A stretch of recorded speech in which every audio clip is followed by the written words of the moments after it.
Now I'm the world champ. Everybody wants to beat me. Someone's going to try to practice harder than me. There's no freaking way. How am I going to make myself unbeatable?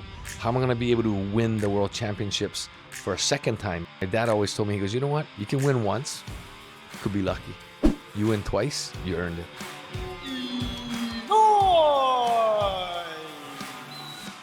These girls pull up on the left lane and go, hey, come to this party. So we're like, yeah, go. And my friend Guy is driving, all excited, just doesn't look, makes it up.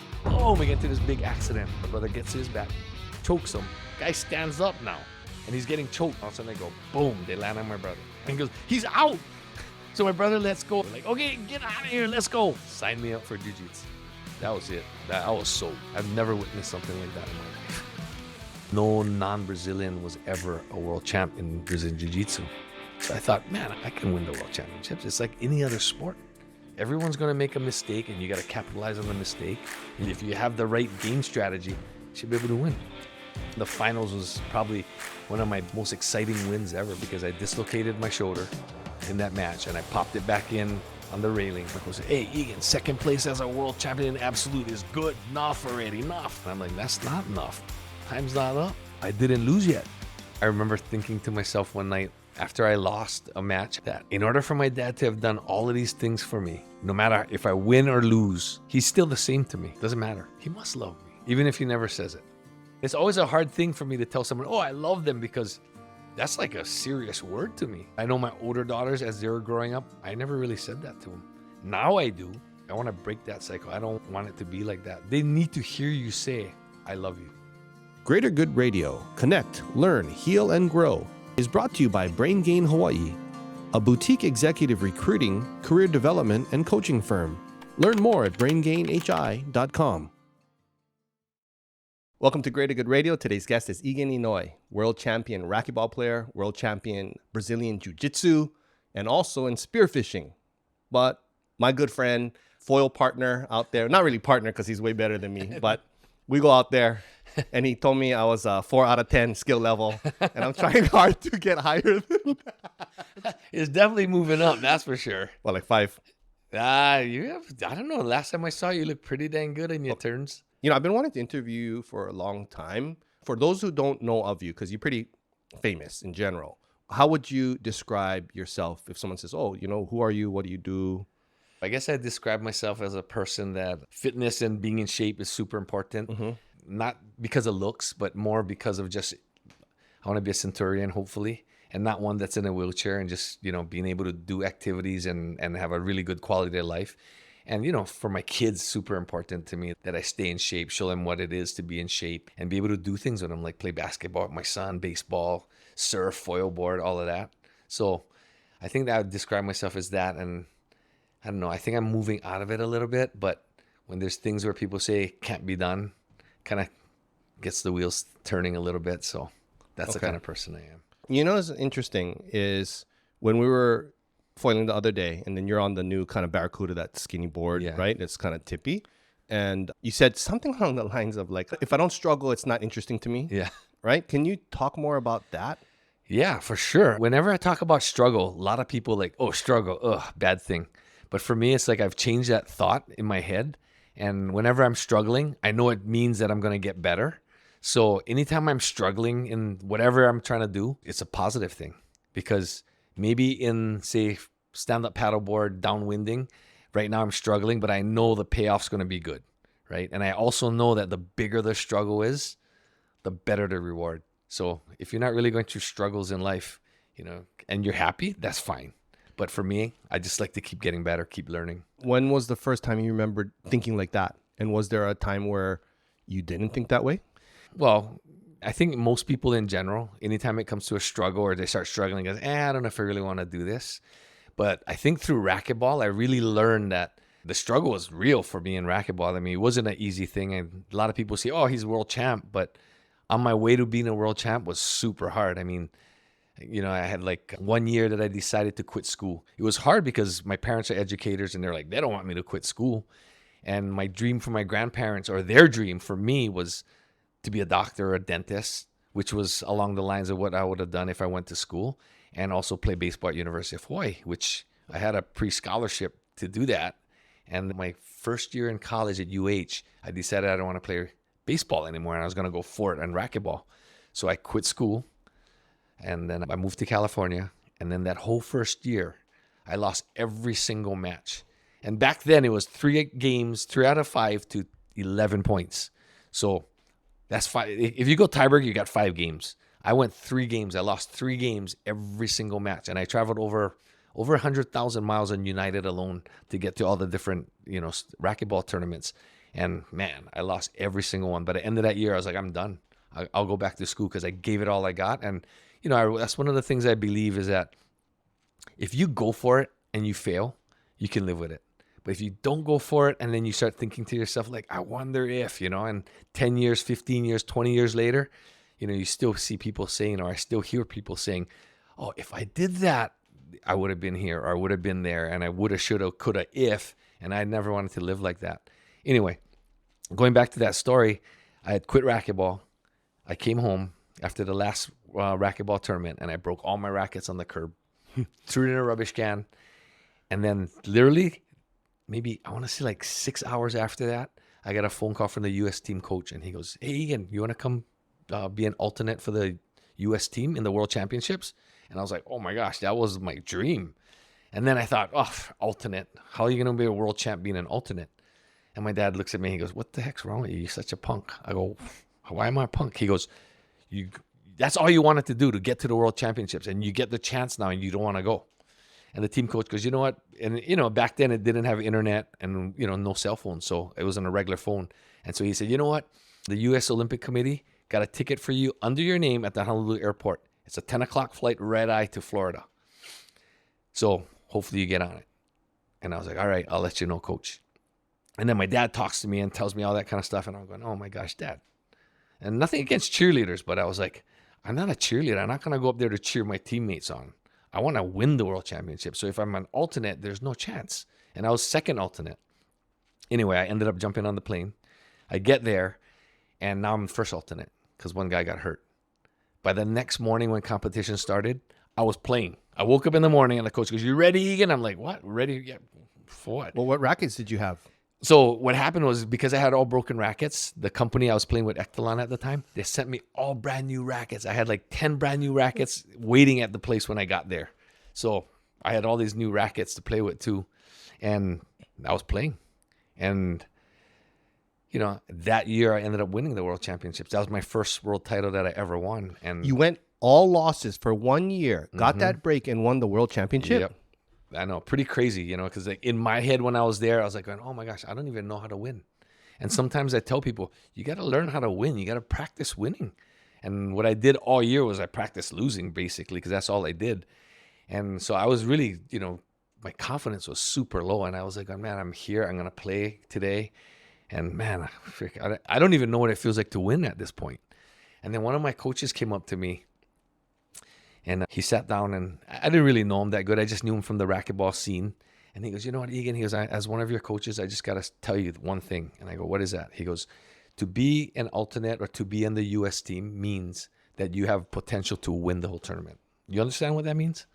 And I looked at him, I was like, and he was a professor, he was a doctor, so he had this, he was a kind of crazy guy. But I was like, yeah, I think I know what that means. And he goes, well, let me just tell you.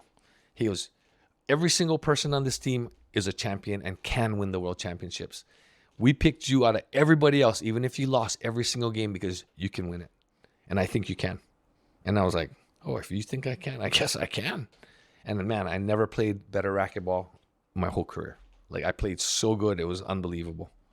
And, that kind of just tells you that I could have gave up and I could have quit. And since that time, I learned so many different things about myself and about life that so many times as humans, we quit a little bit too soon, and I almost did it too.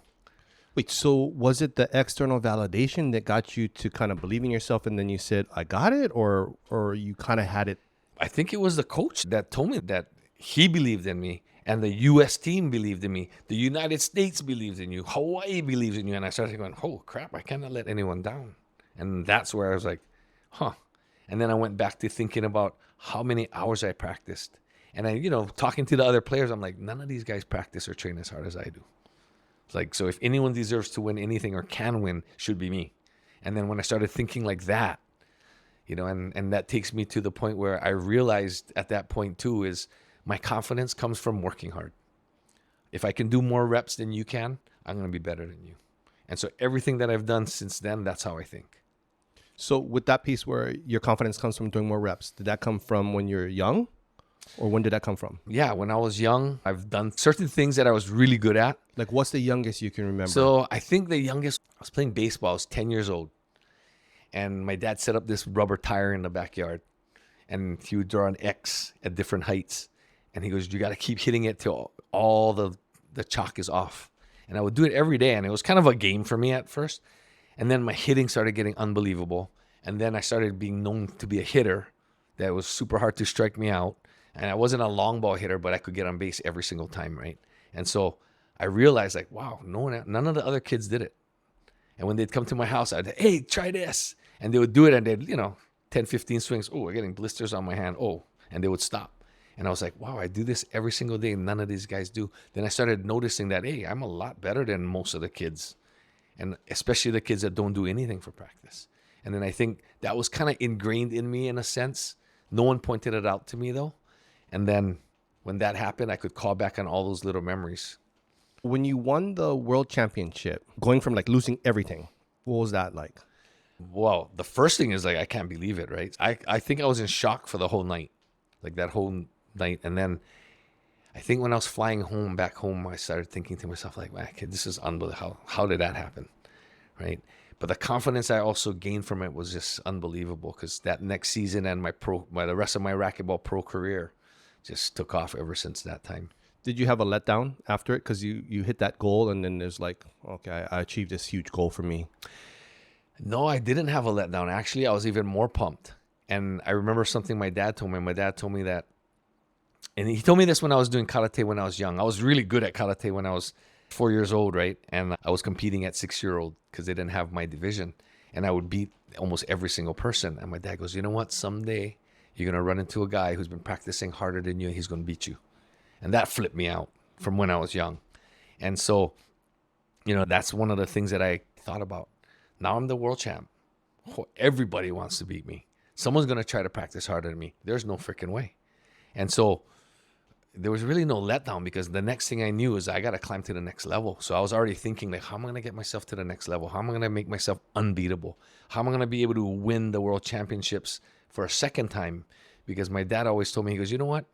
You can win once. You could be lucky. You win twice. You earned it. And so I was like, oh, I got to win another one. Right? And Racquetball World Championships is every 2 years. So that was 86. Then 88, I got kicked off the team right before the World Championships. And it wasn't like something I did wrong.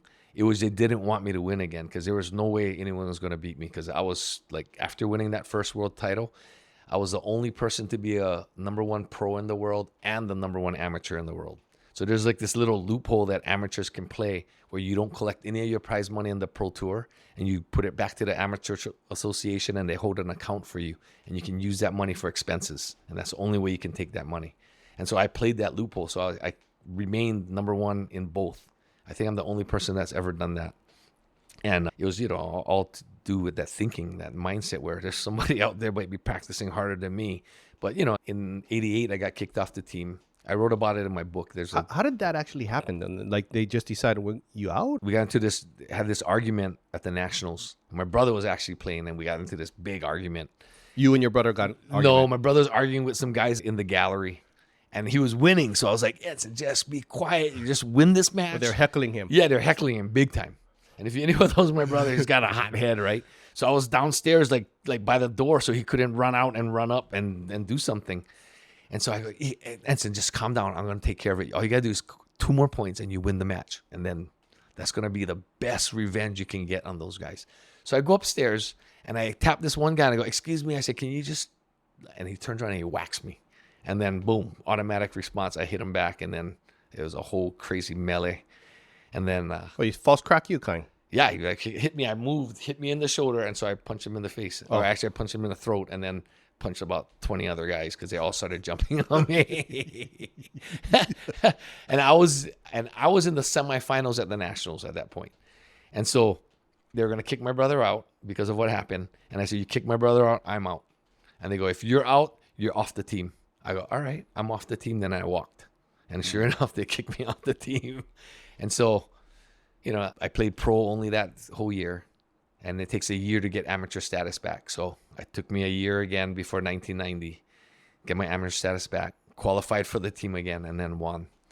So they let you back on then? They let me back on. I had to just a suspension of a year. What was going through your mind in that? Did you learn something, like a really valuable lesson in getting kicked off and coming back on? I should have learned a lesson that maybe I shouldn't have messed like that, but I kept going over it, going, man, I had no other choice. I mean, he could have hit me and I could have not hit him back. But that doesn't mean the rest of the guys weren't going to jump me anyway, because they didn't want us winning either way.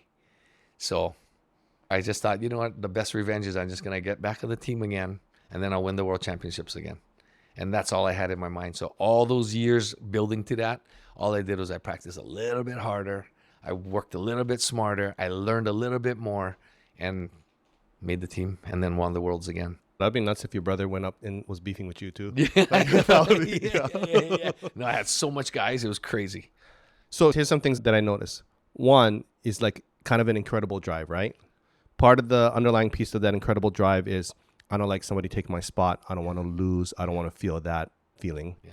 And then another central piece is your dad. Can we talk about your dad a little bit then? Because he sounds pretty central in all of this. What's the earliest kind of memory that is of your dad that kind of shaped you to today?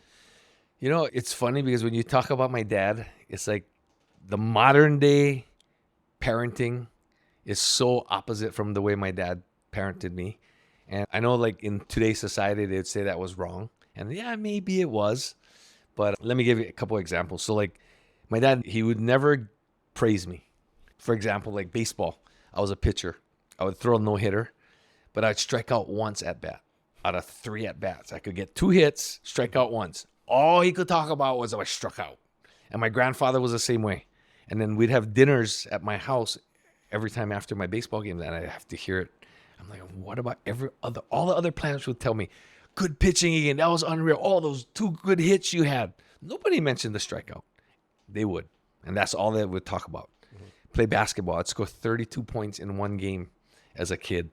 Which is, you know, like I watch the kids nowadays and the games end at 20 and I would score 32 and all I did was miss 2 or 3 free throws. And that's all they would talk about is those free throws. And I know in this day and age, that would be the wrong way to coach your kids, right? That's kind of how I grew up. And I never knew for years, like how much my dad, like he actually believed in me. He just showed it a different way. And I think that really helped me out because I never did pat myself on the back and I never be like, oh yeah. You know, like I hear people go, oh, that was awesome. You did awesome. And whenever I hear that, I'm like going, that's not awesome, right? Because awesome means perfect. You can't get any better because it's awesome. And everyone can get better, right? So that's one of the things that drove me. And I think the way my dad raised me and, you know, I got spankings as a kid. Nowadays, if you got spankings like that, man, you'd be reported to CPS. But I really believe that if I didn't get that, I might have been a super bad guy today, or I wouldn't have achieved what I did for sure. Guarantee. Because I think the discipline that I learned, like no matter how much I wanted to do something, I wouldn't do it because of the consequence, right? And if I was going to do something wrong, I knew what the consequence was, and I was still going to do it. Mm-hmm. And I know that if I got caught, I'm going to get it. But I was willing to take that chance. And I feel like that mindset and that thought really helped me as, you know, I started growing up. I started competing more because I would think, okay, what is the downfall to this? Oh, all I can do is lose. Frick, I'm in. Mm-hmm. I'm competing. You know, and a lot of people, they don't want to say for basketball, they don't want to shoot a basket because they don't want to miss. But how are you going to make a basket if you don't shoot it? Right? And it's kind of the same exact thing. And everything that I do is like, okay, so what's the worst can happen?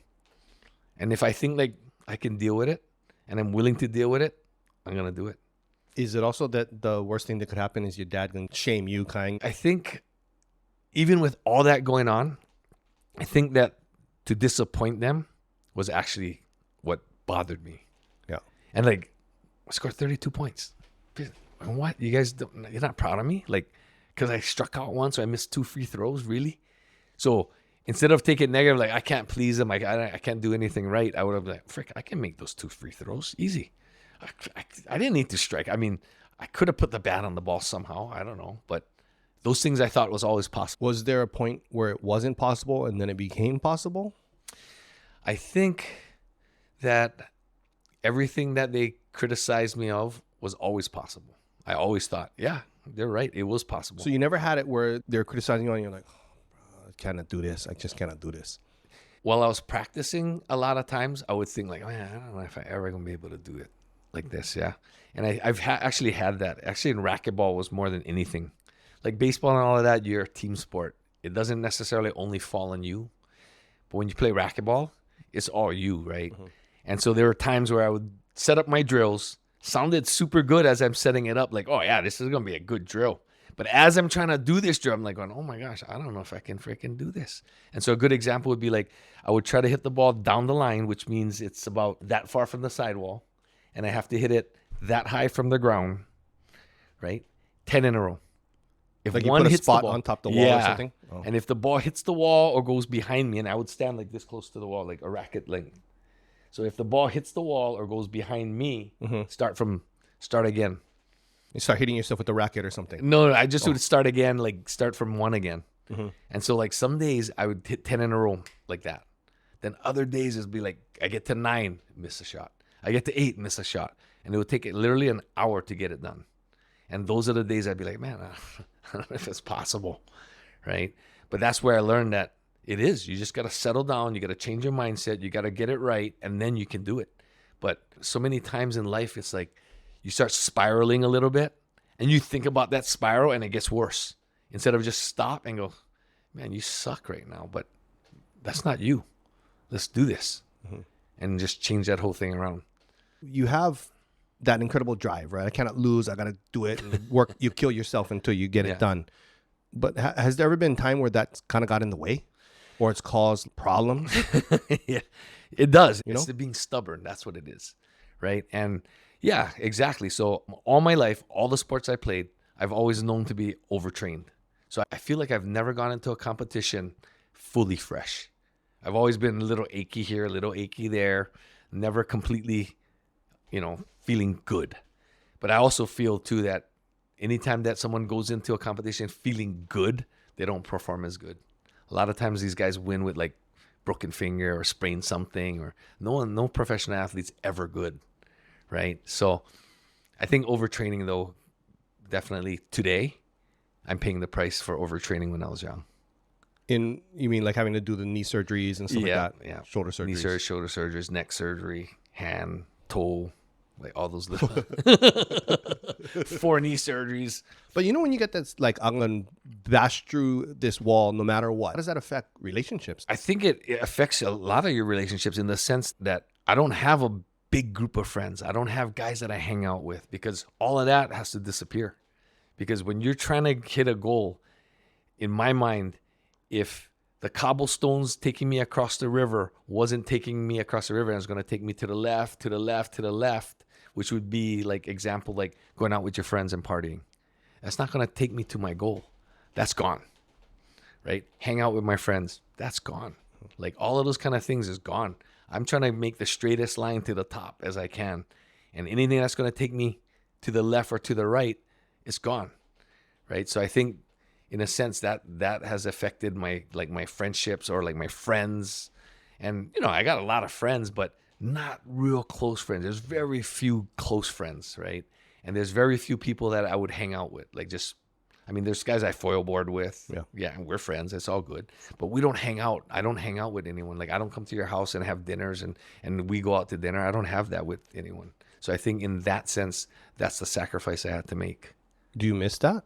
I don't think so. I mean, as far as I'm 58 now. I don't regret any of it. How much of it is like discipline and like forcing yourself through it, and how much of it is just kind of that's your disposition? That this is just how I am. It's not how I am because there's a fight every single day within myself. So, for example, I wake up every single morning 4:00 in the morning. Like there's mornings I wake up and I'm like, oh my gosh, I want to go hit the snooze. But I have this one thing, like I always have these things where I call non-negotiables. And one of my non-negotiables, you never hit the snooze. If the alarm has to ring and wake me up, I better wake up. But usually I wake up 5 minutes before my alarm. I'm good. But that's one thing, right, that I feel like, oh my gosh. Like a fireman. Yeah, right? And then straight from there, you know, I got a couple of chores that I do. Leave the house. I get to the gym by like 4:20.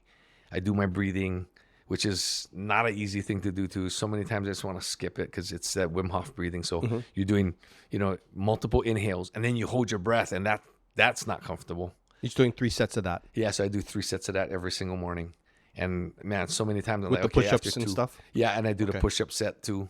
And then he has this stretching routine that I kind of do also. That part's easy. It's the breathing part that they clock how long you hold your breath for. So in my mind, I guess because I'm somewhat competitive, I'm always trying to beat myself, right? And so some days I've actually had a 4-minute breath hold, but I also have a minute 20 seconds like this morning. And it can get to your head in a sense sometimes because like, oh my gosh, frick, how am I going to hold 4 minutes again? I'd rather not do it and try. You know, that goes through my head. I'm like, no, just try. Just go for it. You know, and then when I hit a minute 30 and I got to press the button to take the deep breath in, I'm like, frickin' minute 23 seconds. What the heck? Right? And it's like, today's not the day. I'm not going to do the rest of the breathing. That goes through my head. But I make myself do it. And I think that part, the discipline kicks in. But it's not easy. It's not like it's an automatic thing for me. So, you know, when it's like that part kicks in, it's like, so one part says, okay, I don't want to do it. The other one says, I'm going to kick in. Yeah. Right? Whose voice is that? So, you know what I imagine? I imagine a good wolf and a bad wolf. Okay. And like the Native American. Yeah. fable. Like those, well, like a wolf, you know? And they always say, right, is a good wolf and the bad wolf, which one's going to win? The Whichever one one that you you feed the right? most, right? So every time I get that doubt, like, I don't feel like doing it, I feel like I'm giving into the bad wolf or the weak wolf. And I always want the strong wolf to be talking to me. So that's what makes me. But that wolf, that's the image or so on. If you thought about somebody in your life that the voice, the tone, does it remind you of somebody or not? No. All it is an image. Like I think of like a wolf, or sometimes I think of a lion, like, you know, the king of the jungle. And that's what I want to feed, because that's what I want inside of me. When people look at you, like you're 58, but you look, I mean, fantastic. I'd say like at any age whatsoever, your level of fitness is high.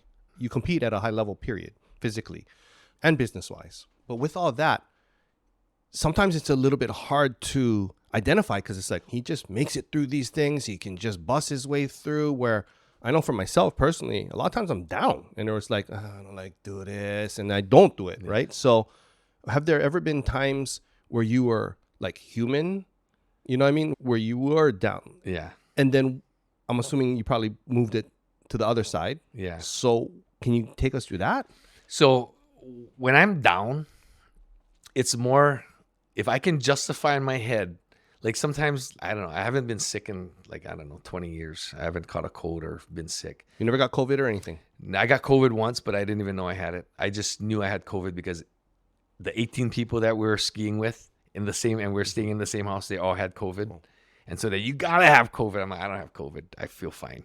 And they're, your eyes look watery. All right, I'll test. And I tested it. Yeah, I was positive, but it didn't stop anything that I do. Right. But yeah, so going to that, the reason I brought that up is because there are times where I still remember when I was younger, like when I was in high school, I got sick. And I remember that someone telling me that that's the only way you're going to get to rest. So if you have to rest, you're forced to rest. So don't push yourself to the point where you have to rest. So I feel like there are times where I don't feel like doing certain things.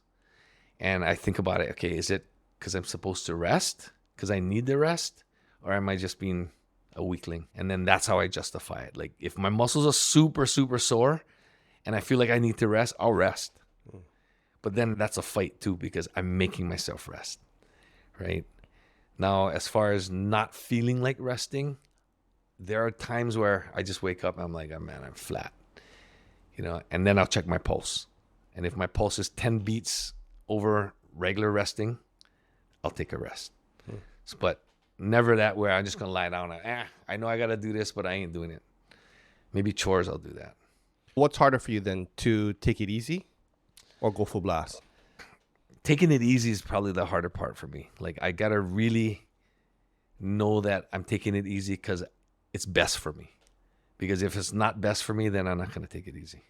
When we talk about self-care, what would be your version of self-care? So self-care to me is making sure that I'm in bed by 8:30. I'm up at 4 o'clock in the morning. I try to get in the sun or the water for grounding every single day, or at least 5 days a week. Nutrition-wise, I'm not on a real strict diet. I eat basically whatever I want. I think I've been doing it for so long that I know what I need. And, protein levels, I make sure I eat enough protein. I always get over 150 grams of protein every single day. Super hard to do. I make sure I'm hydrated all the time. I think that's it. I mean, I make sure I lift weights twice a week. I do high intensity workouts 4 times a week. And I do my stretching every single day, breathing and stretching. And to me, that's what it is. So you're talking primarily like the physical aspect of a lot of these, which I mean, yes, mental, physical, emotional, they tie in. Yeah. But do you do anything that's specifically mental or specifically emotional? I think my breathing in the morning, that's my mental and that's my, spiritual. That's my time. And then when I stretch and I do my morning routine, that's my mental time. Because that's where I prepare for, whatever I'm going to do on IG. That's where my ideas come up. Mental too is like when I get out in the ocean, it's like sometimes I get right back in shore. That's why a lot of my videos are done right by my truck when I get in, because I get all these thoughts that come up. And if I don't do it right now, I'll forget. Speaking of truck, I saw you got a new truck, right? Yeah. So people may or may not notice, but your Tacoma truck got stolen like twice. Yeah.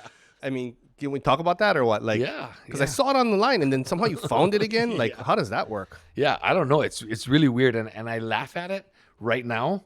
But if you saw me when I saw my truck was missing, it was a whole different me, right? I mean, I wasn't crazy. So I posted it, right? And, they find it in Kalihi the first time. What happened? You just go outside and your truck's not there or what? Yeah, I woke up in the morning at 4. I walked downstairs. I'm like, hey, my truck's not in my parking stall. Oh, I must have parked it on the road. So I go to the road. I'm like, it ain't there either. So I go back in the house. I wake up my wife and I go, did you move my truck? She goes, no, why? I said, it's not there. She goes, are you sure? I'm like, am I sure? I freaking checked all over the place. Yeah. But I need to borrow your car because I got to get down to the gym. So anyway, that's how that went. And 2 days later, I got a call and the car's in Kalihi. So they find it. So perfect. Get it back. Most of the stuff's gone. But it wasn't stripped. It wasn't stripped yet. What do you think is the reason that they, it wasn't stripped and so on? You think they knew, oh, this is Egan's truck. We better not mess with this because we can get it? Nah, I don't think so, because half of the things in the truck was stolen. And then the other half was in bags ready to be moved. Because my cars are usually a mess inside. And I have everything I need all the time. Mm-hmm. So I think they couldn't take everything out in one kit. And then they're trying to hide it. So I think that's why, it was found right away. And so that's why I got it back. I think that's the only reason I got it back. And then it got stolen again. And then so I hid it at my dad's house for a while, right? I kept it behind this iron gate. And then I got it detailed, fixed up. I'm going to sell it. I decided a couple months later I'm going to sell it. So it's all fixed up. I'll put it online. So I'm going to take it back to my house, right? So I can show people if they want to see the truck. 8 hours later, the truck's gone. I bring it back to my house, put it in the garage. I put it next to a Tesla that has a camera. Camera doesn't pick up a thing. Truck's gone the next day. Like, unbelievable. And did you find it the second time? And then they found it the second time again. Except instead of Kalihi, it was in Kahalu. And I think this time it was going to disappear for good because it had no license plate on it. They had none of my stickers that were on it before. It was all gone too. And that was the first thing that happened with that truck. And I got a call from a HPD officer that said, I think we found your truck, but we can't tell because there's no license plate. All your stickers are gone, but we can't go on that property because we need to get a warrant to get on the property to see whose truck that is. So I guess they left one guy there watching the truck. And then finally they were able to get that warrant, I guess, and they got on property and said, yep, VIN number matches Egan's truck. So did they arrest anybody over there? No, they didn't arrest anyone there. So what, the guys that were there said, oh, I don't know how the truck got here? Yes, I don't know how that works, but yeah. You think it was the same guys then or what? Yeah, they think it was the same guy because the reason they got the truck in the first place was I had a lockbox with a metal key. Supposedly it doesn't have one of the chips in it. And they use it to open the door, but it doesn't start the truck. But it started the truck because they found that key on the ground right outside the truck the second time. So they said it must have been the same guy. How does it start the car without? So there's this thing called a flipper that they were talking about. And basically what it does is it'll bypass the system. So all you need is a key that can turn it. And as far as the chip goes that's in the key, that flipper will bypass that chip part because it had memorized the sound or the signal or something. That nuts. thing can even open up doors. So like if someone has this flipper, they can turn it on as you're beeping your car, and it'll record that whole sound that it transmits. And then when you walk away, they go to your car, they press that button, and your door. So they've been scoping it, kind. Yeah, I think they've been scoping it, and that machine's around. I don't know. They say you can order it off the internet. What? Yeah. So you move from karate to baseball to racquetball. Is that how it goes? Yeah, and in between that, it was like, from karate, I went to Wing Chun, I went to Taekwondo, I went to Hapkido, I went to Kendo, and then I went to Brazilian Jiu-Jitsu. You still go to the same classes too, or you get to a certain level and then you move or something? Yeah, I would go until I felt like I wasn't really learning anymore, and then I would quit. And your brother would go with you? No, my brother did nothing until Brazilian Jiu-Jitsu. Oh, really? Yeah, he was a non-martial arts guy all the way till Jiu-Jitsu. Was he scrappy and stuff? Or okay, he's super scrap. Never did the training, but scrap. Yeah. He was that just scrap guy. Mm-hmm. Scrap anybody, anytime, any place. And it's just you and your brother? Yeah, just us two. Oh, okay. And then, so how did you end up going from racquetball to the jiu-jitsu then? So, yeah, jiu-jitsu was right after racquetball. And during my racquetball career, I started doing jiu-jitsu at the end. So during racquetball, I was trying all the different martial arts with the intent to strengthen my mind. And that's all I was using martial arts for, right? Not the physical part. It was all mental. And my brother, found this jiu-jitsu thing. Wait, right? can I ask him something on that? So all mental, meaning like because the instructor is going to kind of like mentally challenge you? It's mentally challenging in the sense that to learn a certain technique or learn it the way the instructor wants you to do it, a lot of it's not natural, right? So to do it over and over and over and over was a mental thing, right? Okay. And it really helped me develop and really understand that consistency is what makes you better. Like to go every single day is going to make you better, right? And then when you do it, you don't just go through the motions, because I know a lot of guys who started at the same time that I did, and they just come and they just go through, they just do it, right? They don't think, they don't have any goals, they don't have anything. They just come to the class and just do it. Whereas at each class that I'd get to, I had a goal, like what am I trying to achieve in this class, right? And that's how I trained. And I learned that that's how you get better quick at anything. Did all of your past martial arts experience help? Yeah, and it all helped, from baseball to karate karate actually taught me a lot, because I was not only doing the kumite, but I was also doing the katas. And the katas is like, you got to memorize all of these things, and it's got to be done a certain specific way. And everything, to the little detail of how you step, how you breathe, how you ki, all of that, right? And it's got to be done exactly like that. And the only way to do it exactly how they want it is to do it over and over and over and over again. And so I think from that young age, I realized the importance of consistency and sticking with it. Because there's going to be bad days and there's going to be good days. Some days I just couldn't do anything right. Some days I couldn't even remember what's next, right? And the other days, just on. Which actually took me to even more like realizing like, man, a lot of this is mental. Like, how do you be on all the time? Is that possible? It's got to be. I mean, that's the greatest in the world. They're on most of the time. Maybe you can't be on 100% of the time, but those days that you're off, you have a technique to try to bring yourself back on again. Right. And I think that was the whole challenge. And those things, that's what I love. Challenges. And what's a technique to bring you back on? The technique was when I was playing racquetball, I used to have these flashcards, and they were all words or phrases that drop some kind of emotion in my head, something that makes me fiery. Or like, there are some times in my racquetball career, the ending part of the racquetball career, where I'd be playing and I didn't really care if I won or not. It was like, some people say it's like kind of like you're burnt out, sort of, kind of that type of feeling. Or bored. Yeah, or bored because I'm winning and like this guy's rubbish because he's a qualifier and he's, and I'm just messing around and I'm not playing that good. And then all of a sudden he starts playing good because, hey, I scored points on Egan. I can beat Egan. And once your opponent starts thinking they can possibly beat you, they can, right? And so that was my whole goal in all my competitions. Whether you beat me or not, I want you to walk away thinking like, oh, frick, I got lucky to beat Egan. I don't know if I can beat him again. Or I never want to play Egan again because that was the most brutal match I ever played. And that was always my goal in sports. That's how I wanted my opponents to feel, right? So with that said, that's the kind of thinking that I had all the time. What did it say on the cards? So on the cards, it would say stuff like rise to the challenge. So if I was feeling down, like I was saying, then I needed words like you got to rise to the challenge. And then I would think about water, and I'd put water. And water meaning water will rise to wherever it has to rise. My grandmother used to say in Japanese, ganbate, means, go for it, never give up. I would have that on there, and I would think about never giving up. Because sometimes when you start losing, or you're not actually losing, you're winning, and the person starts catching up, there's a tendency to just be like, frick it, give them this game. I'll come back the next game. But when you do that, they have momentum going into the next game, not you. So you got to try to kill that as soon as you can, right? You got to, what did they say? You got to kill the monster. Don't let the person become a monster. Or they would say with the snake, right? The faster you chop the snake's head off, the less chance you're going to get bit. So those kind of things is what I would write on there to get myself fired up. Never surrender. I don't know. I had a whole list of them. And I would just flip through that. I'd call a timeout, flip through that thing until I could feel that emotion that I wanted to win again. So you're doing what Tony Robbins calls priming. Yeah, I don't know. Is that what Tony Robbins It's like priming. You're priming yourself. You're getting your mind, your body, and everything. You're moving your physical body into a winning kind of posture and everything. Yeah. And then so you can feel that way. Exactly. Yeah. That's exactly what it is. What'd you do with those cards? I don't know.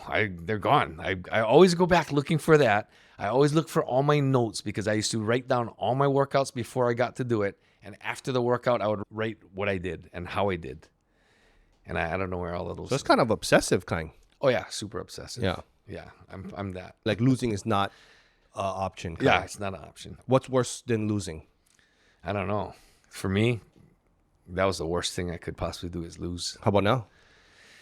Still a little bit. I'm getting better. I'm getting better. I'll give you a good example. So we're playing horse with my son. And we had two other guys that came jumping on and wanted to play with us. So I'm right before the other kid's dad. So I'm like, freaking, I got to get that guy out, right? And after him was my son. So I got him out. He was out first out of the game. And then my son. You got him out by the horse, or you choked him out? No.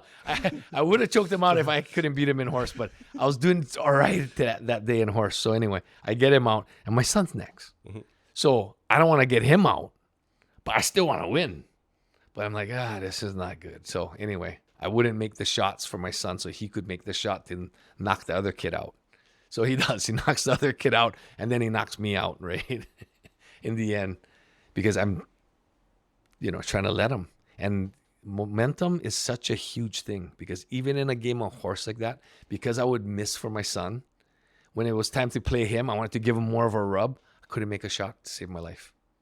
Everything he made, I couldn't make, right? But the point is that I'm still competitive, but I'm able to lose sometimes when it means something. And I know we're going to go home and he's going to be like, I beat that. And I was like, that's just fine. I was okay with it. Usually I'm not. You sure you was okay with it? I don't know about that. I see your arms twitching and stuff. Yeah. I'm okay. Yeah. I'm okay. That's an interesting one because that internal polarization goes almost against your whole being. Which is like, I'm not going to just give you free points for no reason. I'm not going to give you free praise for any reason. I'm not going to give you praise, period, because not going to hurt you. Right? Yeah. And why you going to get it if I never get it? Yeah. And so, you know what I mean? How are you reconciling that? So the part where you're saying where I didn't get it, so you're not going to get it, that's where I decided to just break that chain. Like when I had my son, so my older daughters, they got the wrath. The poor, so bad. I apologize to them till today. And I know they got issues because I was like that, right? Just too hard. And they always say girls soften you, which it kind of did. I had 4 girls before my son. So my son's really lucky because by the time I got to him, I'm like, I ain't going to do what my family did to me. If this kid doesn't want to play baseball, he don't need to play baseball. If he don't want to play basketball, he doesn't need to play basketball. If he wants to play and he just wants to be regular, that's fine with me too, right? But he's not kind of. Yeah. Kind of. But, it's like, it still to today, it takes discipline, a lot of discipline for me to, lose to him like that and not tell him like, what, you didn't think I freaking let you in? Like, I'll never tell him that. But I know as time goes on, he's like, I think Dad let me win, which is fine with me. But that when he won that day, he couldn't control himself. He just was like, yeah, it's like on the court in front of everybody. And so I kind of told him, hey, Jet, when you win, you don't have to be like that. Yeah, but Dad, but it was such a good emotion that it was okay for him to do it at that moment, but maybe not from now on, because how do you think that kid felt? And how about his dad? You got to think about that too, right? And How about I've you? always kind of been like that. And then how about for you, right? Because it's like you gave him, and now he's you brought up. Oh, I gave him a freebie. Yeah. You don't get it now. Yeah. Play again. For me, it was like, it's weird because I thought he was so cute that I was like, me losing to him was worth it. You know, it's really weird because that's not me. Like, that's not me. But it was for real me. I was like, frick, I'm so stoked that he won. You know. So did you find that after the next thing you play, you and whoop him? No, actually, the next day he wanted to go back again and play. And we played one game of horse, which he beat me again. But he beat me legit this time. And then we played rat after that. And I beat him in rat, right? And so the joke was like, you beat me in horse, but you're the rat, right? I had to rub it in on that sense. But, you know, I explained to him, like, he goes, Dad, but you always harass me and you brag about winning to me. I said, yeah, because you know why? One day I'm not going to be able to beat you. And he kind of looked at me like, really? I go, yeah, one day I'm not going to beat you. So I'm going to enjoy it right now. But I wouldn't do that to outside people. And the reason for that is I never, like, in all my sporting career, I never try to aggravate my opponents. Because if they want to stay sleeping, I'll beat them while they keep sleeping. Well, then they work harder, right? Yeah, You, I don't want them to work advantage. harder. Yeah. But you see so many athletes, they'll call out their opponents. They look at them, they grunt at them, they give them the mean eye. I'm like, I never wanted to do that to any of my opponents. That's what I was watching, that football documentary or whatever it was on Netflix. And then it had Mahomes.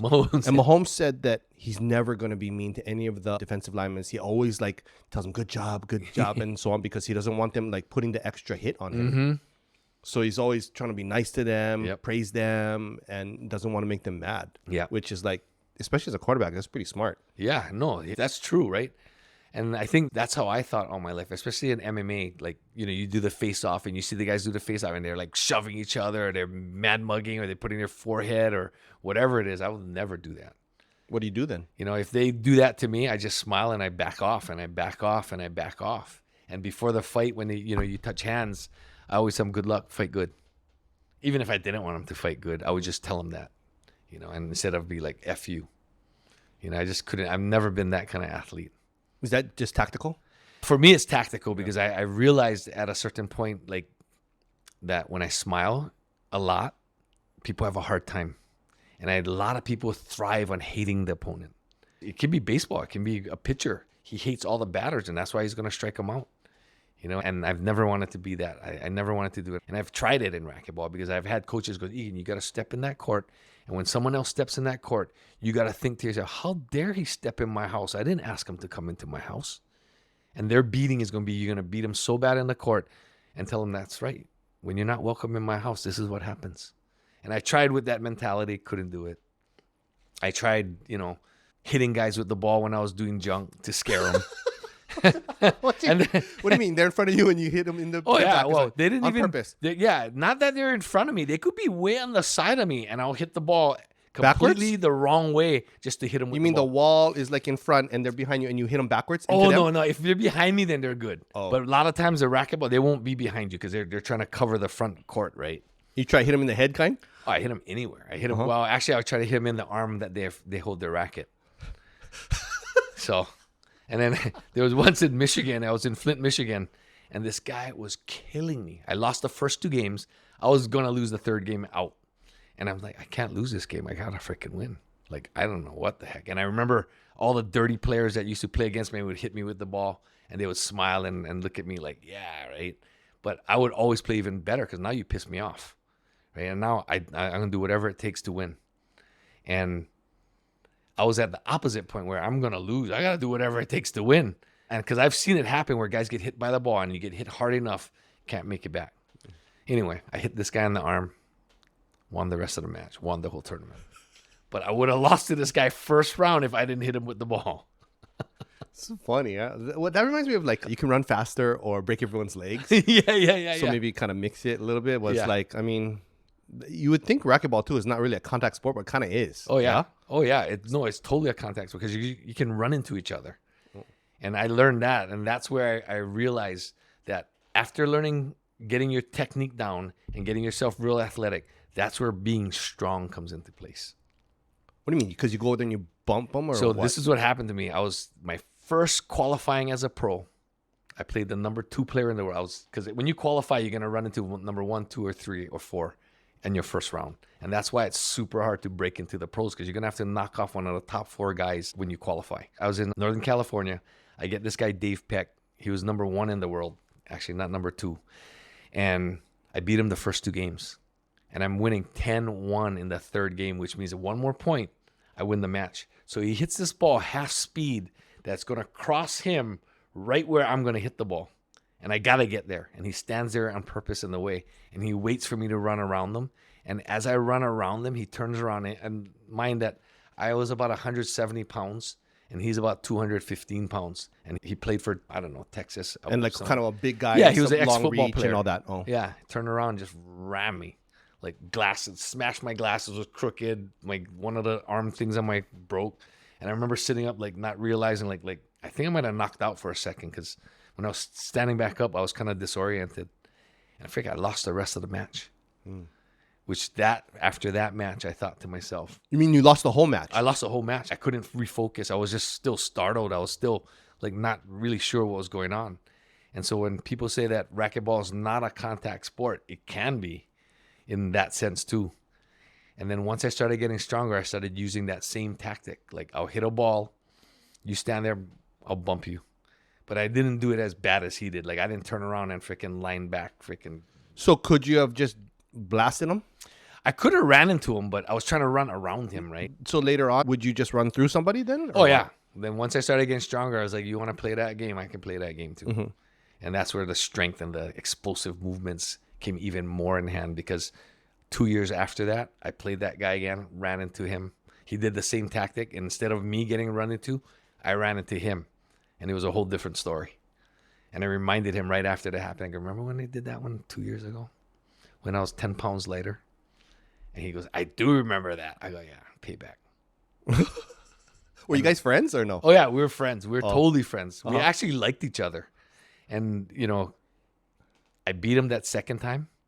Never lost him again. Never lost him again. You ever seen that one on the Dream Team Olympic game where Kobe runs right through Paul Gasol like that? And he's like, I'm just going to let him know I'm here, and ran right through him. So it's what, like that kind? That's the same idea. Right? And now you never want to take that chance of standing in front of Kobe again. Right? And that's the same thing. And after I hit that guy in the arm, if they were beating me, they would give me certain shots, like most of all the shots, because they didn't want me to hit him with the ball. So like the little things like that go a long way, and I never played like that after that because I felt so bad about it. I mean, even you won that Davison, Michigan or Flint, Michigan tournament. Yeah, but I remember how I won it. And that really matters to me, like how I win also. So when you decided to do jiu-jitsu, what made you decide to do jiu-jitsu instead of going back into another martial art or something? So what happened was jiu-jitsu. My brother came home one day, 2 months of jiu-jitsu. And he goes, Egan, you got to see this. This is the most unbelievable thing. And I'd be like, jiu-jitsu there. He goes, no. If I get you to the ground, I can submit you. I go, what do you mean submit me? I can make you quit. I'm like, you can't make me quit. You can't get me to the ground either because I was a stand-up guy mostly, right? All my arts are all standing up. And I go, you can't get me to the ground. So he cleared my parents' parlor or the living room. We moved everything on the side. And then I go, okay, let's try. And then he would take me down and then he would make me tap. Like he would choke me. And I'd be like, tap. Yeah, but I didn't even try to hit you. He goes, you cannot hit me. I go, I don't want to hit you. I'm going to hurt you if I hit you.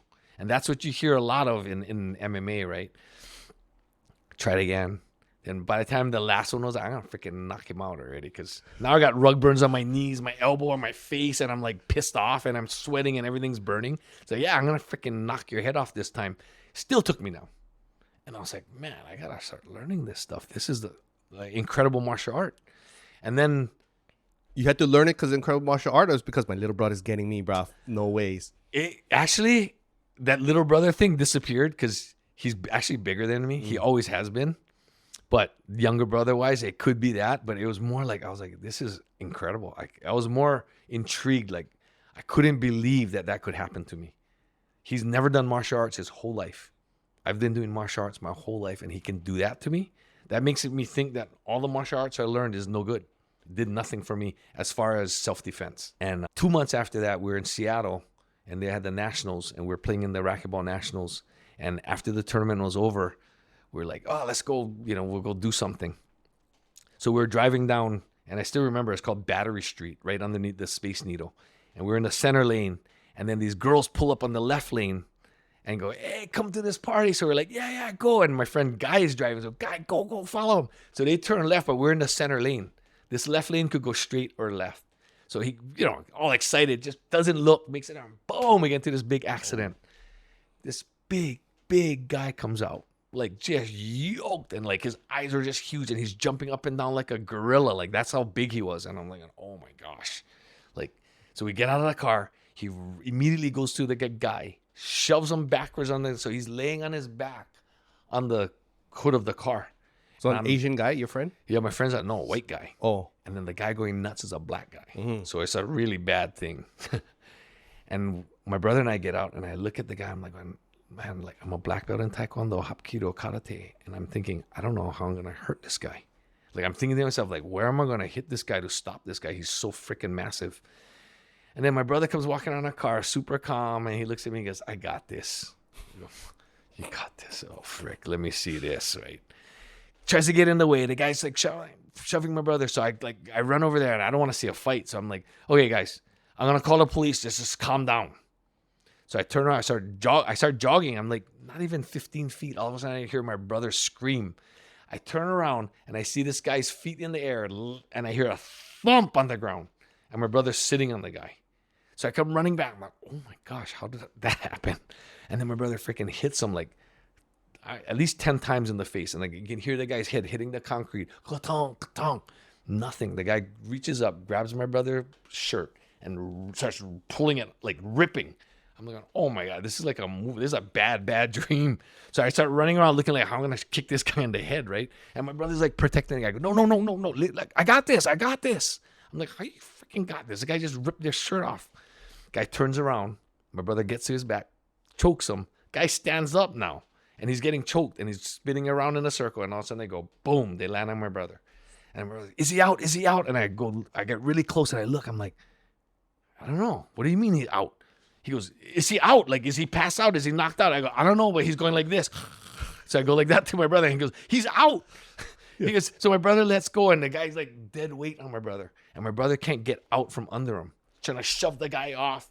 So he goes, help me. So I grab the guy's arm. I start pulling him. And my friend Guy comes. He was one leg, one arm, pulling him off my brother. That's how big this guy was. We finally get him off. We run back to the car. Let's get out of here. So we start taking off. And we're like, wait. I got to make sure he didn't die. Stop. Like, what do you mean? I don't care if he dies. Let's just get the hell out of here because he ain't dead. He's going to get up, and we're going to really be in for it. Guy gets to his knees. We see him shake his head. We see him hold his head. And we're like, okay, get out of here. Let's go. Sign me up for jiu-jitsu. That was it. I was sold. I've never witnessed something like that in my life. What, your brother was already taking classes? Yeah, he just 2 months watching? only. Oh. Only 2 months. And he was that good. And I was going, man, imagine the black belt guys, how good they are. Because my brother said the black belt guys would just toy with him. He couldn't do a thing to any of them. Or the black belt women. Yeah, or even a black belt lady. Oh, yeah, for sure. Even probably one blue or purple belt woman would total you. Oh, yeah. I've had, I've trained women and watched them just take men, rip them apart. And the guys are like so ashamed they don't come back. That story is kind of nuts. What's your most memorable story that you either had experienced or heard of somebody saying, okay, this is why I do jiu-jitsu? A lot of the times I think guys just, it's like another martial art. Guys don't realize what they're actually learning and how good what they're learning is until they get into something, right? And I know for me, I was training this one girl. One night, her ex-boyfriend had the key, came into her place, and jumped in bed with her. Freaking, she swept him, got into him, arm locked him, broke the guy's arm. Guy didn't even run away. She called the police on the guy. The guy sat there because his arm was broke. He couldn't move. And, like that story sold a lot of people, in jiu-jitsu. And then, some of the girls that I trained in jiu-jitsu, when a guy would come in, and it was always the same guys, right? The bodybuilder looking guys with big muscles that walk in. Oh, I want to do jiu-jitsu. I want to try out jiu-jitsu. Yeah. Go train with her. And she was a blue belt at the time, right? And murder them. Murder them. And all the guys who are like, that bodybuilder type guys, those guys don't come back. Because, they're more into show. Yeah, they're that type of person where they're into show rather than into function. And so they showed really bad. So they ain't coming back. Because I remember in the beginning when you guys were the first spot in Manoa. Yeah. And then Kumu was there, right? Yeah. And then I was asking him how you got into this. Because Kumu's big, brother. Like, what is he, like 250 or something? Yeah. He's a big guy. I took that one lesson. He was lying on me because he tried to... I couldn't do anything. I'm like, dude, he could do anything to me right now. And I would just have to call him uncle or something because I can't even move. But then he said that he went into... I think it was your studio, right? Yeah. And then... And as he said at the time, they were like getting in beefs all over the place and knocking people out and this and that. So they thought they was all big time. And then he came in and he heard, somebody's talking about this. And he said the guy was reading one book, like a school book or something, like 140 pounds, glasses. He's like, can I help you? He goes, yeah, I want to learn about this. He goes, okay, I'll show you on the mat. He's like, whatever. And he said the guy like kept choking him out over and over again. He's like, put all his money. He's like, I'm in. Yep. I'm in. Totally. So you started taking with your brother. And then my brother started taking. And then he started teaching me. Oh, so you never like go to the class. You just have your brother teach you. Yeah. How come? I just didn't have the time. Oh. And then I was playing racquetball, so I couldn't get injured. And I knew my brother wouldn't hurt me. So your brother was teaching you, but he's brand new too. Yeah. And he had done nothing before. So that's kind of like... Yeah. It was weird. Yeah. Yeah. And was he a good teacher? Yeah, super good. Like, to the point where when I finally went to a class, I was probably better than everyone else already. Because that's how good he taught me. Yeah. So did you go to the same class that he was taking then? Yep. He actually brought me for kicks because he wanted me to submit everybody and act like I didn't know nothing. And so I did a good job acting like, what? How do you what? And then when it was rolling time, I'd submit almost every single person. And then they're like, what the heck? And they don't get mad. Most of them were okay with it because they're all pretty new. The only one that really got mad was Gracie. Oh, the teacher. The teacher. Because he actually gave me what they call a triangle because he didn't think I knew the triangle.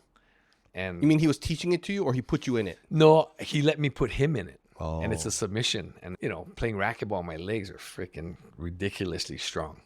And so it's a leg choke, right? And so he's stuck in this triangle. And I'm like, oh, I got this black belt. I got the Gracie. Yeah. And I kept doing it. I kept holding it.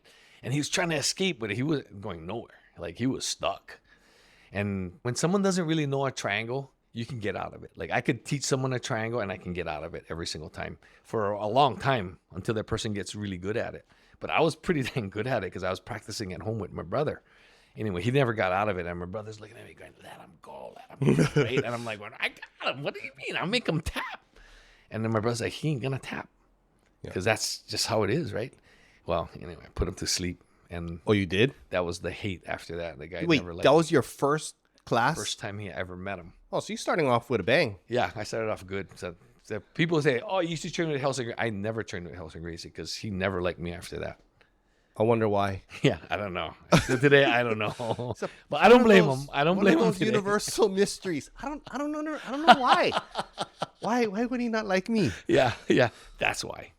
Oh, that's nuts. So, because how old was he at the time? Probably like 40s? Yeah, he was probably in his 40s because that was a long time ago. And then you were what, 20s? Yeah, I was like 26 or 27. So like peak physical condition. Yeah, I mean, I was in world championship caliber for racquetball at the time. And he still let you join the class? No, I never did get to join the class. It was a drop-in fee, yeah.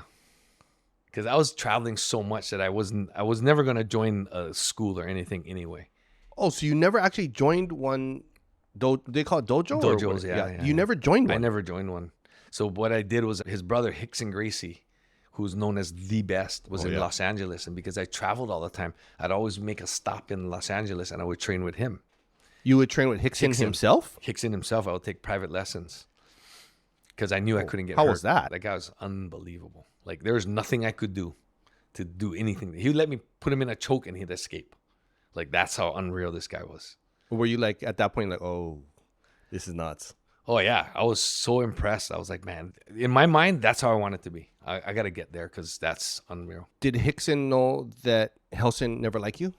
Yeah, he did. And to the point where he'd be like, okay, I'm going to show you this. My brother don't know this. When you go back home, go to Helson's house and tell him that I said you guys got to train. And so I did. And then I get kicked out of his house again because I would catch him in whatever Hickson showed me. Oh, so he would still let you come over? He would still let me come over because Hickson would call That's him, the I Kalani guess. house. Like Yeah, the in Kalani. Yeah, like the one. long Kalani. time Yeah, ago. exactly. Yeah. The one, the garage. Yeah. I got kicked out of the garage twice. And then after the second time, I was never invited back. Oh, so you actually wasn't training under him? No, I never was. It was all Hickson. It was all Hickson. And I would train with Hickson. I'd do one private. Every time I was in LA, I would do 2 or 3 of his group classes. Then I'd come home and practice with my friends until the next trip. Every 2 weeks I was practice gone. with your friends. Like, so I have a good friend, and I don't want to out him, but he's high up in police. So he used to practice on me. It was like, oh, we're gonna practice, but that really meant he's gonna practice on me. So like 6th grade, we outside Latin class. He's practicing his fireman's carry on me. I come in all busted up. I'm an unwilling like victim. But you know, that's what he would call practicing. Is that the kind of practicing you're talking about? Kind of like that. But what I would do is I would teach the guys the defense to it. And then I would do it to them over and over until they got really good at defending it. Then I knew it was time for me to go back, learn something new. So when they defend this, where do I go next? And then that's how I develop my game. Yeah. That's funny. That's like giving them just enough so they'll still play. Yeah, Like, yeah, no. yeah. And then you get no, a little bit more, yeah. Or you know what you do? Then I bring in Some pretty someone good new. friends. And then I'd have my friends wrestle with this new person and be like, hey, I know something. So the unsuspecting friends. Yeah. Like, no, I'm bringing some new guys, like hazing. Like, oh, Exactly. no, we get them. Oh, what are we doing? What are we doing today? Oh, we're just having fun. Yeah. No go Egan's house. No go Egan's house. Yeah. He can call you, don't go there. Yeah. So you was doing just group lessons, some private lessons, and you would come back here and practice. So you got to the blue belt and so on just by doing that? I got my blue belt because people didn't want me coming into their school as a white belt and submitting, the blue belts, the purple belts, the brown belts. So who gave you the blue belt? I think Hickson gave me my blue belt. Yeah, I got my blue belt through Hickson. How long did it take you? My blue belt I got in about a year or 2 years. That's kind of the normal though, right? Yeah, a Isn't year, it? 2 years. Yeah, that's the normal. And then, all the rest of my belts happened the year after because the world championships, I would win the world championships. So the best in the world at blue belt. Next year I was a purple belt, won the world championship. Now I'm a brown belt. And then my brown belt year, they wouldn't let me do the world championships. They just thought of some kind of fudge to just not let me. Because my goal is to win the world championship at every belt level. Because there's only like maybe 10 guys who's ever done it. So how does that world championship work then? You got to qualify and then how does it work? You don't have to qualify. You got to just show up. You got to enter and show up. That's how it was back then. It's like free for all. Pretty much free for all, but no one from the U.S. or anywhere else was going to Brazil. So the world championships used to be in Brazil. It was a tough world championships because there's a lot of good guys in Brazil. Even till today, there's guys in Brazil that no one's heard of that could probably beat a lot of the good, well-known guys here today. I mean, there's a lot of them. They just don't have enough money to leave Brazil. You had sponsors or something, or you just went? No, I just went. I had to do it. Like for racquetball, one of the reasons why I wanted to be a world champ was because no non-Brazilian was ever a world champ in Brazilian Jiu-Jitsu. And in my head, I was thinking, why? And everybody's like, because it's Brazilian Jiu-Jitsu. And I'm like, so what? Doesn't really matter. They actually learned from the Japanese judo guys. Yeah. And then they made it into a really good street fight. So I thought, man, I can win the world championships. It's like any other sport. Everyone's going to make a mistake, and you got to capitalize on the mistake. And you got to build. If you have the right game strategy, you should be able to win. Then when did you decide, okay, I'm going to go to this world championship? During my blue belt year, because they said blue belt was the hardest to win. Oh. And I thought, really? So why? do you represent just yourself, or how does it work? I was representing the Machado Jiu-Jitsu school because they were taking a team. So I thought, That's I'm going to in join California? up with them. That's in California. So I joined them, and none of them showed up that year. I ended up being there by myself. What you mean? They're like, we're going to meet you there, and nobody came. Yeah, they go, we got a team. We're going to represent the U.S. They're going to go. I get there. Doesn't happen. I'm there all alone. Were you like, are you serious? Nobody No. came? Or you knew You know last what? minute they weren't coming? I knew last minute, and again, didn't have internet, so there's no texting or I don't know. I get to Brazil, nobody's there. I get to the tournament, nobody's there, only me. Were you worried at all, or like whatever? No, I was actually so focused that I didn't really even care. I was gonna win no matter what. Like that in my head, I came there to win, and so all the things that happened along the way didn't even really matter. What was the hardest piece about that journey to winning that blue belt? I think the hardest trying time to win that blue belt was not that I was trying to convince anybody, but in my own head, believing that I could win it. Like in my head, I can win it. I know if I have the right game style and like everything else in life, there's always a theory on how you're going to get to from point A to point B, but most of the time it's wrong. So it was kind of like that. And it didn't help that everyone's like, Egan, there's no freaking way. The guys in Brazil are so good. You're going to get worked.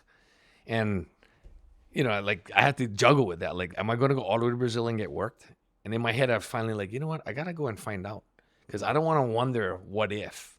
I'm going to do it and go, oh, yeah, the guys are that good. I cannot believe they're that good. At least I know.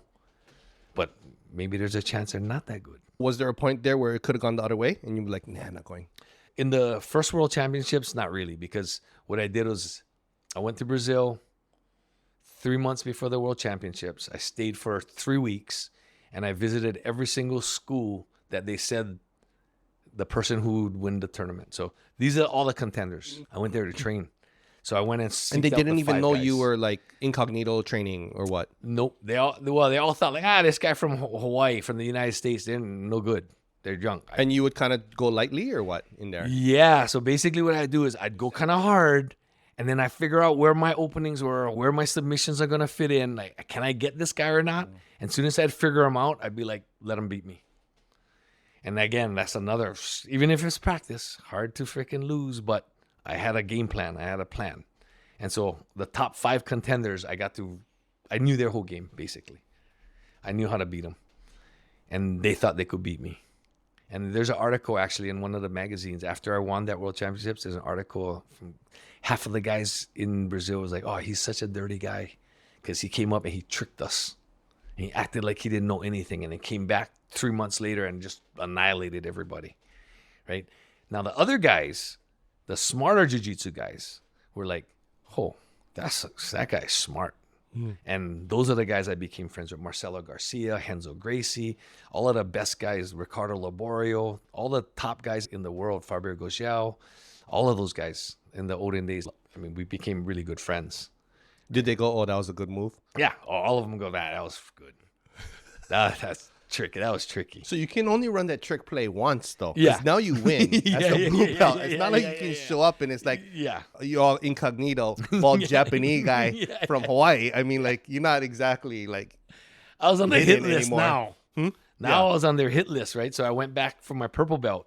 My first round, they put me with a guy who's never lost before, ever. He's 290 pounds, 6'3". He was 290 pounds, and how much were you? 181 pounds. So there's no weight. Well, I was division? entering absolute, right? Absolute meaning Whatever weight, like UFC-ish. Yeah. Well, like how the UFC first started. Yeah. Now there's weight that's classes. nuts. Yeah. So what was your plan on that?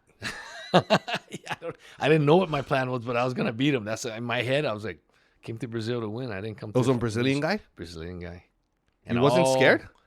I was a little scared when I met him. I was like, holy crap! Like, I mean, you can imagine, right? Someone 290 pounds, 6'2" or 6'3", in your head, but when you actually lock up with a guy that size, then you go, holy crap! Yeah, his foot's probably like size 16, 17. Yeah, you know what I mean? Like in that match, I remember like leaning up against him and pushing as hard as I can to try back him up, and I was like, wasn't moving. And I was still kind of slowly going backwards. Your legs were still rock solid top shape. Oh, yeah, I was a top shape. I was probably in the best shape ever at that moment right there. Because I knew I was going to enter absolute, which was guys are going to be way bigger than me. So was there a point in that match you thought you were going to lose? Well, I guess when we first locked up, I was like, holy crap. I don't know how I'm going to get this. All I knew is I wasn't going to get under this guy because I'm not coming back up if I get under this guy. Yeah. Right? Anyway, I ended up throwing the guy. Like 2 points on a takedown. And then from there on, I was like, I'm done. I thought I could hold on to him and finish that way, but he bench pressed me like I was paper and threw me So you off. just judo-kying after that? Just Yeah, throwing him down. I threw him down, kept him down. He would throw me off of him, but I would jump back on him before he could get up to his feet because I was like, he's not getting back Because he's kind up. of slow? Yeah, he's slower. It takes a little bit more time, and I was able to tackle, like, just keep him from getting back up until he started getting tired. But just pure strength, size, and everything. That's Oh, yeah. nuts. Oh, yeah. He was so strong. And, you know, I ended up submitting him in which I think got all the rest of my opponents after that were like, oh, crap. Like, this guy must be crazy strong. What happened on that? What was the setup and, like, situation to choke him out? So when I threw him to the ground, I got on him. I knew I couldn't hold him for very long. So I had to just keep moving from one place to another. I also knew that I'm not going to submit him right away because he's too strong. And I remember going back to when I was fishing, and they always tell you, fight the fish good. So when you get him to the side of the boat, he's tired. Because if not, they're going to bust you up, right? And I remember bringing the fish in fast. And then it's on the side of the boat, and you gaff it, and the thing's just knocking the crap out of your boat. And then so you drag it into your boat right away because you don't want to lose it. And then it breaks everything in your boat, slapping everything, right? And so I thought, this is exactly the same thing. I cannot try to submit this guy right away because I'm not going to get it. I'm just going to get beat up or thrown off or lose position. So I just kind of transitioned around his body. I just kept moving around. Like if he started lifting one side of his body here, I'd make sure I put all my weight on the other side. And I just kept shifting back and forth because I'm smaller, I'm quicker. How long did it take to get him tired then?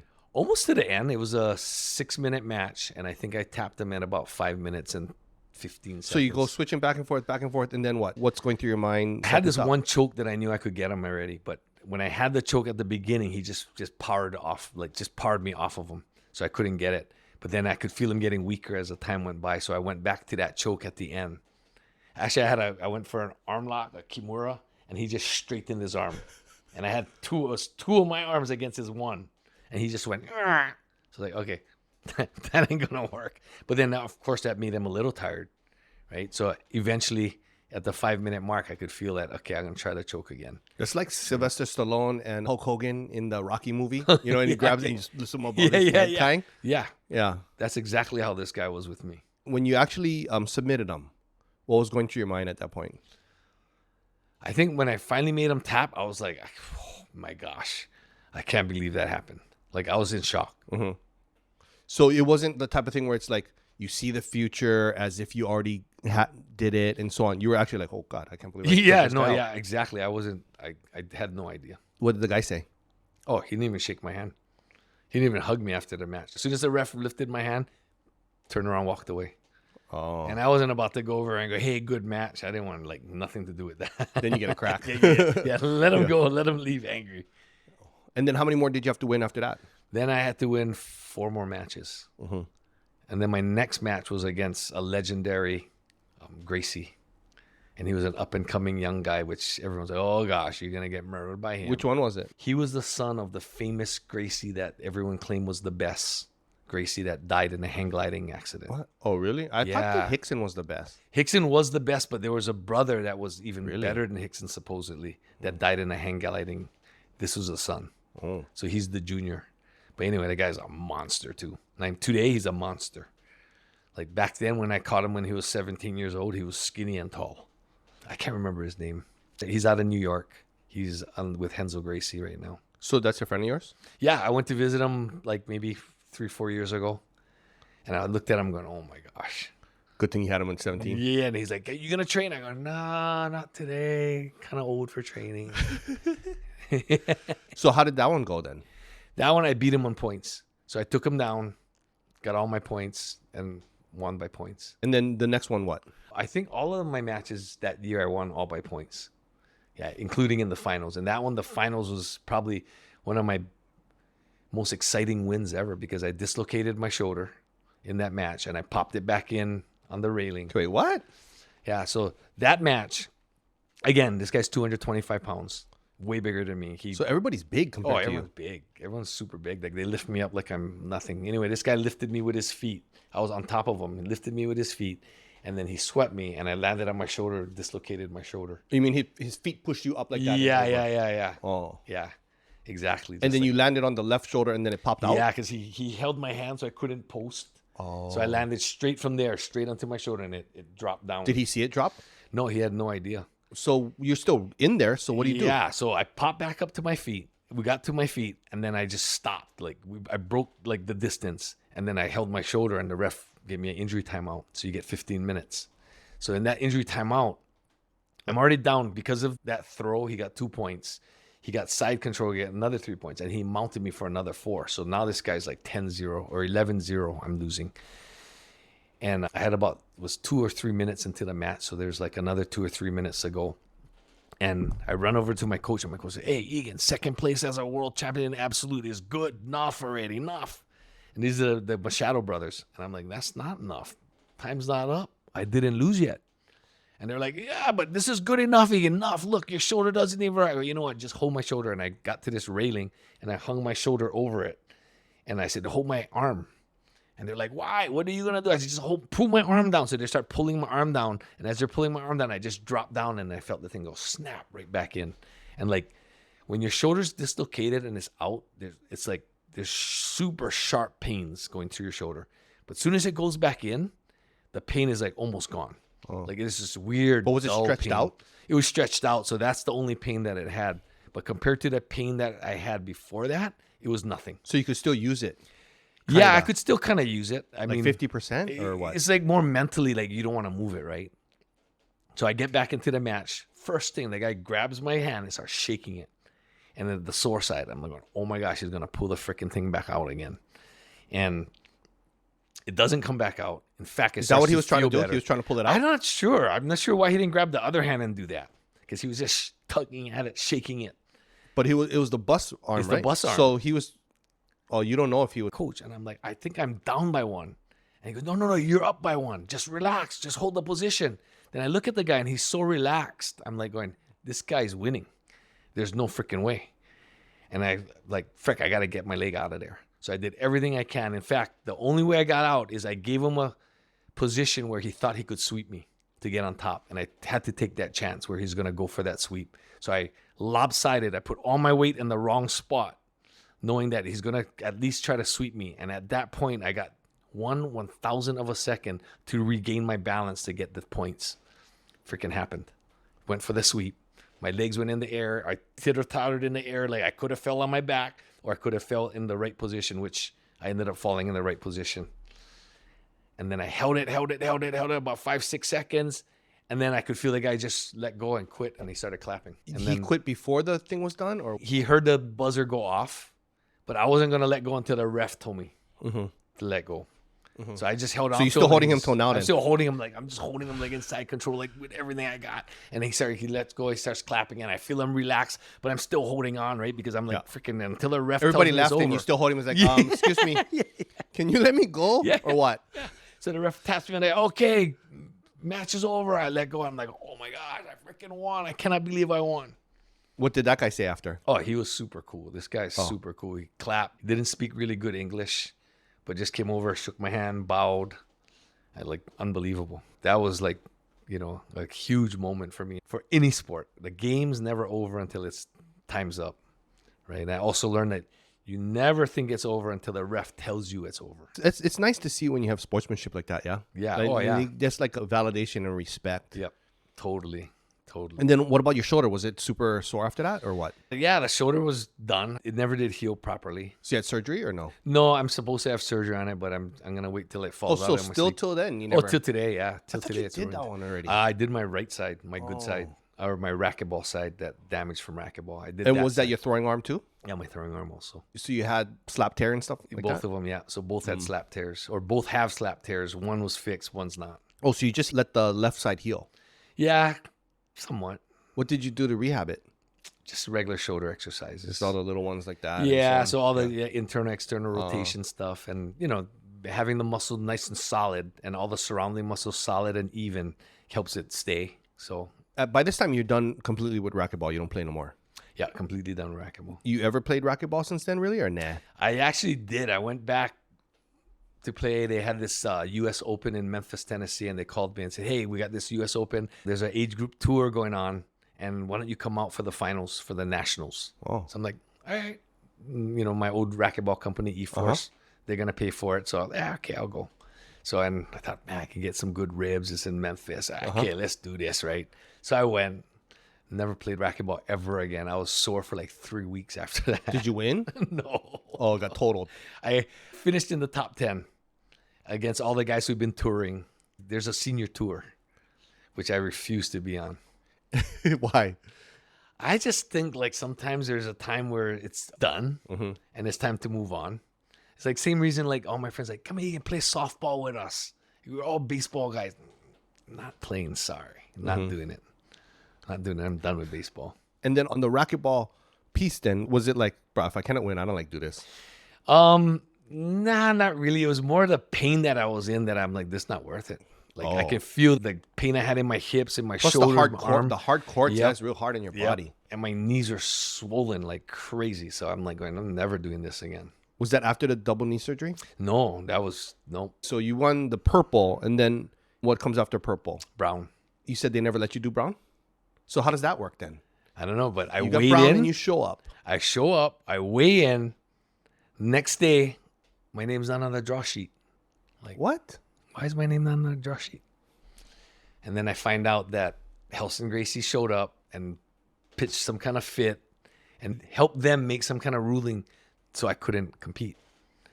And then so the referee tells me, or one of the high up referees goes, well, they said you're too good for brown belt. I'm like, I'm not too good for brown belt. Let's see.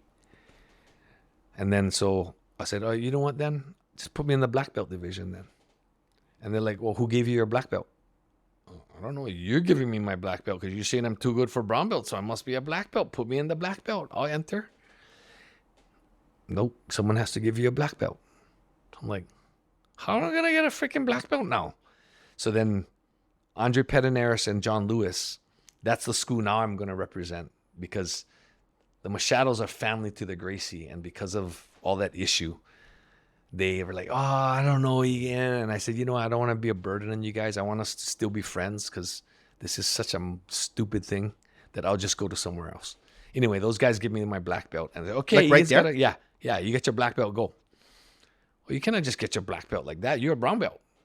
So it was this whole twist where they weren't going to let me enter no matter what. So I decided to quit Brazilian Jiu-Jitsu and I went full onto MMA. You didn't compete it. I didn't compete.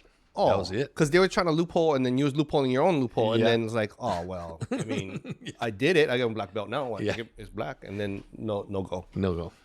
So you went to Brazil, the whole trip and everything, and then you No, that quit? one was in Florida. So I was in Oh. Florida, but that's still a still. freaking long way to go. How much did you argue it? I argued all the way to the end. Even afterwards, I was trying to get my money back for my flight. I was trying to get my, at least I wanted my entry fee back because you guys knew that you weren't going to let me enter before I even got there. I could tell. I knew that was happening. I could tell just by the vibe and the guys weren't as friendly. As I was doing my little bit of research, there's like articles said something about like your gi was too tight or something. Yeah. That's the one? No, there was a tournament right before that, and that tournament was in Hawaii. That was at Kaiser High School, where they just kept messing with my gi, and that's the same gi I won the world championship with. And this is the same organization, the IBJJF. And they made such a stink over my gi, but it wasn't only my gi. That was the end. Before that happened, I had a 10 a.m. match. And so I warm up, get ready. My opponent's not there. So That's your brown belt. Your brown This belt. is my brown belt. Uh-huh. So I'm like, in any sport I ever know, if your They would opponent's not forfeit, there, right? it's a forfeit. Yeah. But they're like, oh no, we're going to go 2 o'clock. He couldn't make it at 10. Whatever. Warm up again. 1:30, I'm warming up. 2 o'clock comes. 2:15 comes. Where's my opponent? Not there again. And they're calling us on the big mic. I get over there and they're like, he's not here. 4 o'clock. So then now I'm starting to get like, I'm there all day long now. Yeah. I'm laying in the bleachers going, oh my gosh, what the heck, right? And before that all happened, one of my friends that was training at Gracie goes, hey, they're going to mess with your gi. So make sure you bring an extra gi that's super big so you can fight. And I'm like, they told me that. Kind of from have a day one. skinny one. Yeah, because you want it as tight as possible. That's legal, so it's a little harder to grab. Because if you have a too big one, guys grab it and you can't let them. You can't get your arm free again. So the guy finally shows up at 4 o'clock, and now I'm freaking pissed. Like now I'm thinking to myself, if I get a submission, I'm not gonna let go.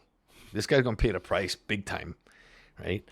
And so we get into Was it even the guy's fault, or he No, don't know it's what's not going on? even He his don't even know what's fault. going It on. wasn't He's a the poor guy. unsuspecting, Yeah, like, exactly. what's going on? Yeah, because he walks in. Hey, what's up, Egan? Okay, hey, what's up? You ready? Yeah, I'm ready. I said, where were you at 10? Huh? What are you talking about? Oh, they said that you couldn't make it at 10. Oh, no one told me nothing. They said 4 o'clock. I said, so you knew the whole time 4 o'clock? Yeah, I was at home resting. I was like, oh, interesting. I didn't want to tell him what happened. Oh, so now it's like, oh, this guy doesn't even know what's going on. Yeah. So now I'm thinking like the guy who told me about my gi is probably going to happen. Sure enough. And I still remember Hoyler Gracie was the ref. And everyone's like, oh, the gi, check his gi. Hoyler Gracie checks my gi. He goes, Oh, it's on video. He's giving the thumbs up. It's good. Match is about to start. Again, the officials come back in again. Stop. Got to check the gi. Then Hoyler Gracie takes off his reffing stuff, puts it on the mat, walks off the mat. Now we don't have a referee. Mm-hmm. Another guy comes walking in. He pinches my gi like 2 inches. And the rule was that if the gi's just hanging, you can put a hand inside like this. Oh. But he pinches it by an inch and goes, well, first he puts it in and he looks at the guys and he goes, Wait, who's like doing that? This new ref. Oh, Neuro. Oh. Yeah, so he looks at all the guys who are protesting me and he puts his hand and he goes, he gives him on the side like, it's good. Oh, they're talking Portuguese. Blah, blah, blah, blah, blah, blah. All of a sudden, he pinches like an inch or 2 inches off and goes, sorry, gi's too small. It's like the OJ glove. So I was like, all right. Yeah. So I was like, all right, fine. I got a huge gi, like 2 sizes too big for me in the car. So I go, okay, wait, I'm going to get it. I run to my car. I come back. They won't let me in the freaking arena. They have the security guards blocking. So I'm like, oh, it's like that. So then my brother comes out. What's going on, Egan? Let's go. They're waiting for you. I said, yeah, these frickers won't let me in. Big freaking guys, like 400-pound guys blocking the door. So my brother just starts going off. Big fight happens. Huge fight. He starts fighting the bouncers? Oh, he starts fighting the bouncers. And my dad gets involved. And I get involved. And then Your dad was fighting the bouncers? Oh, yeah. So now... Your dad does jiu-jitsu? No, but my dad was underneath one of them at one point. And that's where I ran over there. How old was your dad? I don't know. My dad must have been at least 60 years old at the time. And he was scrapping? Oh, yeah. He was a freaking scrapper. He's like my brother. Oh. Right. So anyway, I see that. I'm like, now I flip out. Must be kind of old to be. Yeah, right? And this guy's over him, right? So I grabbed the guy with a guillotine. And I don't know how I did it, but you know how you hear those stories of women that their kid is stuck under the car and they lift the car? It was kind of like that because this guy's like 450 pounds. And I lifted him up through a guillotine, which is like basically by his neck. So I lifted him off my dad and I threw him on a table with all the shirts. And like the table broke because the guy was that big. And like this whole melee broke out. Freaking police came from Inoue. Oh, it was like gang fight, like a whole group? Oh, yeah. Well, it seemed like it was, but it was basically Ensign and I freaking attacking the bouncers, basically. That's all it was. Oh, so the other people inside wasn't really being... Yeah, they were trying to stop us from fighting. Yeah, like, everyone was trying to stop it, and it looked really ugly. And people that, I guess what went up on the radio was that the Inoue brothers are having a steroid rage. So guys from Pro City came, Inoue, like every police station came, like had 30, 40 police officer or cars in the parking lot for this stupid thing. Are roids allowed? No, roids are not allowed. Oh. And if you guys knew my brother and I and watched us, like I'm the same size as I was when I was fighting. And then what, they stopped the tournament then? No, they didn't. The tournament kept going on, and inside the arena, they acted like nothing was happening. Oh, so people inside didn't know nothing? Yeah, a lot of them did, but they kept the thing going. Then the cops came because you can't go in anymore, right? Everything kind of broke up. I had to leave the premise. My whole family had to leave the premise, which was fine. That was all good. And now, it was because of Helsing Gracie, right? He's the one that created that whole freaking thing. So, I mean, I guess you guys don't get along then. Yeah, and at that tournament, he called me out. He stood on the table and he was saying, What does that mean? You're a thought in your daddy's head when I was a black belt. Oh. So you weren't even born when he was a black belt is basically what he's saying, that he was that much better than me. And well, so he's older. So at that point, I was like, let's go right now. And so my guys from my school made a circle and locked hands so nobody could break it up. And he was standing on the table. Oh, a circle around both of you? No, yeah, around me. Made like a ring. Made like a ring so we could fight. And I remember going, let's go. Come down off that table. And I remember walking up to the table and he just kept pointing down at me, saying all kinds of crappy stuff to me. And I'm like, come on, let's settle it right now. He wouldn't do it. And then 2 days later, I got a restraining order. He's filing a restraining order against me. So do you ever think that, like, you two could, I don't know, make up? No, right now we're all good because when his father finally passed away, I ran into him and I went up to Helson. I mean, no matter how bad it was, if it wasn't for his dad, jiu-jitsu wouldn't be around. His dad was one of the 4 founders of Brazilian jiu-jitsu. Yeah. So I went and I told him that. I said, I'm sorry to hear about your dad. And he hugged me and he was pretty cool. Oh, so nowadays you guys are good. Yeah, I mean, after that whole incident happened and it was water under the bridge, I moved on. I mean, that was the past. But I know he was having issues with me because I would hear it from all kinds of, oh, he said this about you, he said that about you. But then every time I would do something good in the MMA career, he goes, that was my student. I trained him, but he never did train me. But I never did fight that. I just let that go. Well, you know what might be interesting is actually if you guys had a conversation. Yeah. To really understand, and not so much like you did this, but it's like what was going on with me at the time. Yeah. Because, you might have had stuff going on family-wise. Oh, yeah, stuff. totally. People got shit going on. So Oh, it's yeah. like, you might find that you guys are really, really alike. Yeah. Yeah, I don't know if he was trying to do it or not, or it just happened that Because he that's saw your when- shoulder came out, right? Oh, yeah. He knew I was hurt because everyone watched that whole thing. And it actually made it feel better. Oh. And then we got to the ground again, same thing. I started racking up the points. There's 15 or 20 seconds left in the match. And we already think I'm winning. My coach is like, Egan, you're up by 1. But it was actually the other guy was up by 1. And I'm stuck in what they call half guard. I need to get my leg out from between his 2 legs in order to get a pass, which gives me 3 points, which I would win by 2. And now there's 15 seconds left. And I look at the scoreboard. And what's interesting is recently I ran into this other black belt jiu-jitsu guy that's friends with me and he's friends with Helson. And he, as a median, like went back and forth. Like, oh, Helson said this. And tell Helson I said this. And he was like, you know what? I think you guys are cool. You guys, next time that he's in Hawaii again, maybe you guys should sit down and have lunch. He goes, I'll come and I'll be the host. And I said, sure. So it hasn't happened, but if it does happen, that'd be fine. I mean, I got no issues. I'm good. All that restraining order is pretty shitty, I mean, you're both fighters. Yeah. Right? So, I mean, instantly once you feel anything, the instinct is going to be fight. Yeah. So, Exactly. but maybe afterwards, people are sitting back and reflecting on things, going, you know what? But you cannot really, because you got the schools, everybody looking, and all this kind of BS going around. Whereas now you take a look at it, you both have respect for this sport. You both love this. You love your students. You both have strong honor. I guarantee, if you actually sat there and had the right facilitated discussion, you will see we are like.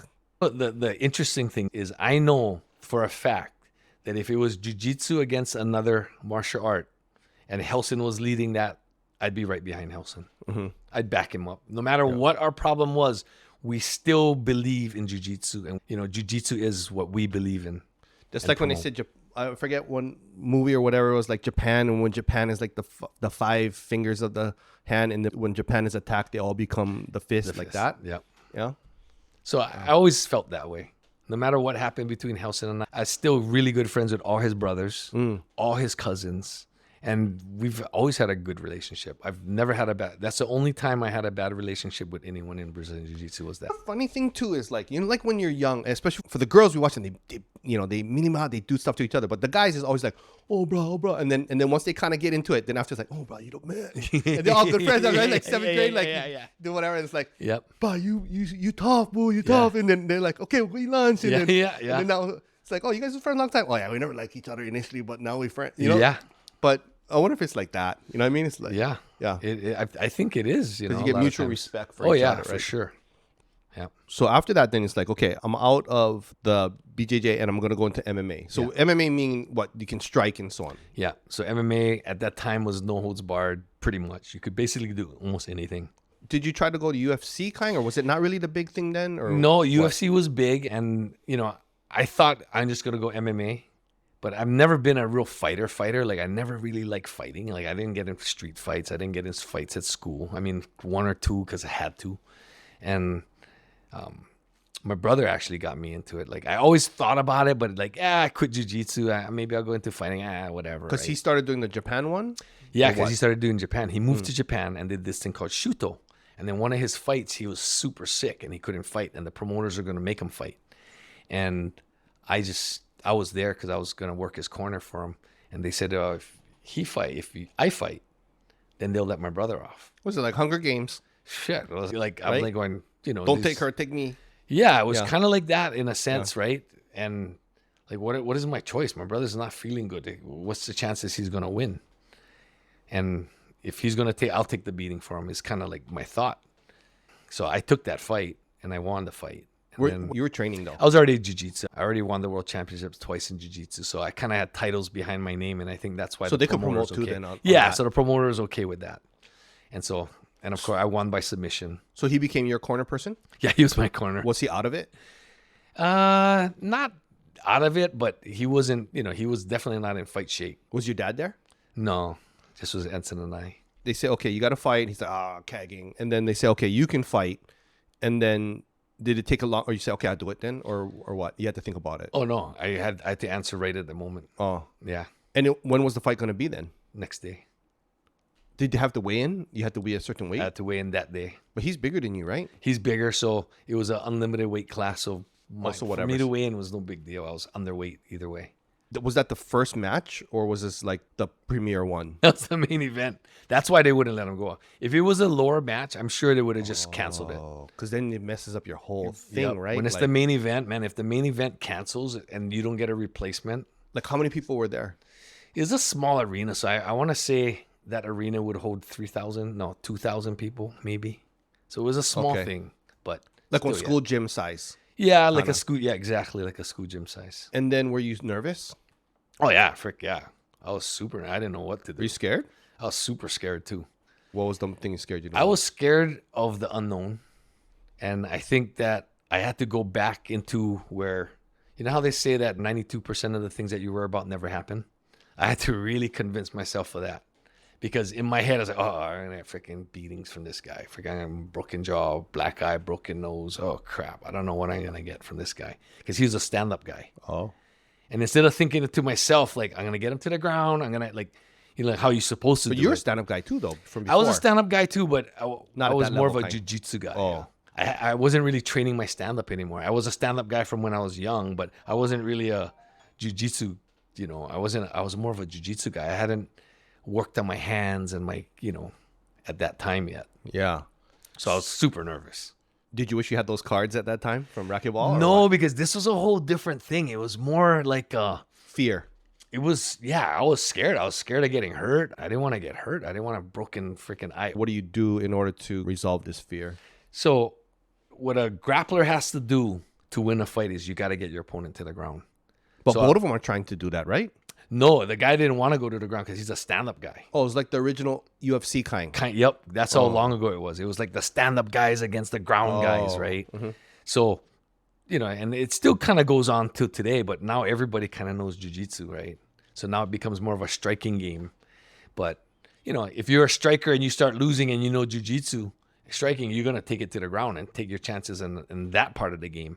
Whereas for me, I had no confidence in my stand-up. It was all jiu-jitsu. And I had to keep reminding myself, 98% of the street fights end up on the ground.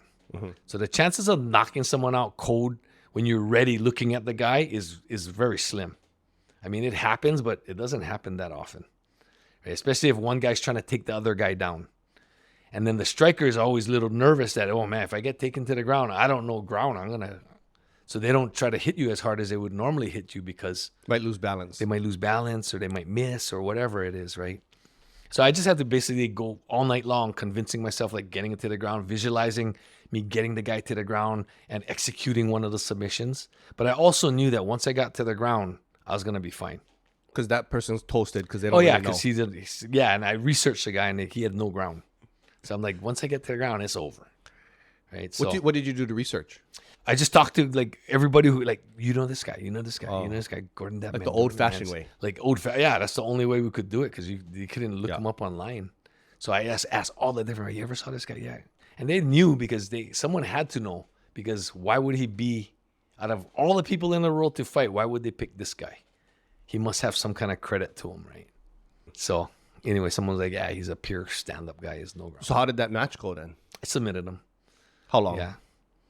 I want to say the fight didn't last more than a minute and a half. Because once you got him to the ground, it was over. Yeah. Once I got to the ground, it was over. So once you got him on the ground, were you like, oh, this is done? Not really, because I got him to the ground and I was sitting on him when I got to the ground. And then I was going for my submission, and then he freaking reversed the position, and I ended up on the bottom. And then so he was able to throw a couple punches So he was at me. actually more skilled than So I was he kind of was like, expecting, oh, kind shit. of. Yeah, exactly. Yeah. I thought, Also, now you're in the bottom in guard. on the bottom, I got him in guard, and now he can hit me. Mm-hmm. And I was like, holy crap. I took one hit, I blocked the second one, and I shot up what they call a triangle. And then I submit him with the triangle. The leg one around the neck. Yeah, the leg one around the neck. So when you were up, did you take any hits on when you guys were standing? I took no hit standing. How did you take him down? So what I did is I threw a jab, and not even to hit him, just to like try to get in the way, to get into his vision or make him blink. And then I tap football, like almost a football tackle pretty much. And how heavy was that guy? I think he was only 200 pounds. So he was only like, 19 pounds heavier than I was. But 19 pounds still makes a difference. It does. It does. When the skill is even, then that weight starts making a difference, or strength starts making a difference. But skill level on the ground was so mismatched that you can have a small guy. If your skill's way better than a big guy, you can keep him on the ground. So was it accidental then that you entered into MMA, or you were kind of going to go, but then you're waiting or something? And then... Well, it was a thought, but it was one of those like, maybe one day, which means maybe not. Never. Yeah, maybe never, right? One day I'm going to clean the house. Yeah. Yeah. Or like one day, everyone's like, you got to come play pickleball with me. One day. Yeah. It's probably never. Yeah. So that was what my fighting was like. And did you start fighting more in Japan then? That's where you got your start? Yep. I started in Japan, and then I ended up just retiring in Hawaii. You didn't try the UFC? So after my first fight, I was already getting paid $3,000 to $5,000 per fight. And every time I fought, it would double. It would double. I would just negotiate double. Now, UFC came in offering me $500, and I'm like, $500? I don't like fighting that much. $500? $500. That's what Randy Couture started. Any money? I think back then, with the sponsors and stuff. Yeah. What did they do? Yeah, they were making money through that and through pay-per-view, because pay-per-view was already banging already. And so the fighters get $500, but then they get pay-per-view a bit. Oh. Yeah, but no, actually the fighters only get $500 if you win. Are they doing that then? Oh, because a lot of them love, like my brother fought UFC for $500. For $500? So it's kind of like, well, at least they brought someone. Yeah. Like that. Okay, I get to fight somebody at least and not get in trouble. Yeah. So they get to fight, right? And to me, I fought because I wanted to get paid. $500 wasn't going to even pay my freaking supplements that That's not paying nothing. Yeah, it doesn't pay for my vitamins, doesn't pay for, everything. How much do they get paid now? Oh, now they're making millions. Oh. Couple $100,000 a fight. So if it was now, you would go UFC? I would have probably went UFC if now, but I think they still offer the beginning fighters like really low. But their promise is I'm gonna make you a household name. So that's what they told me.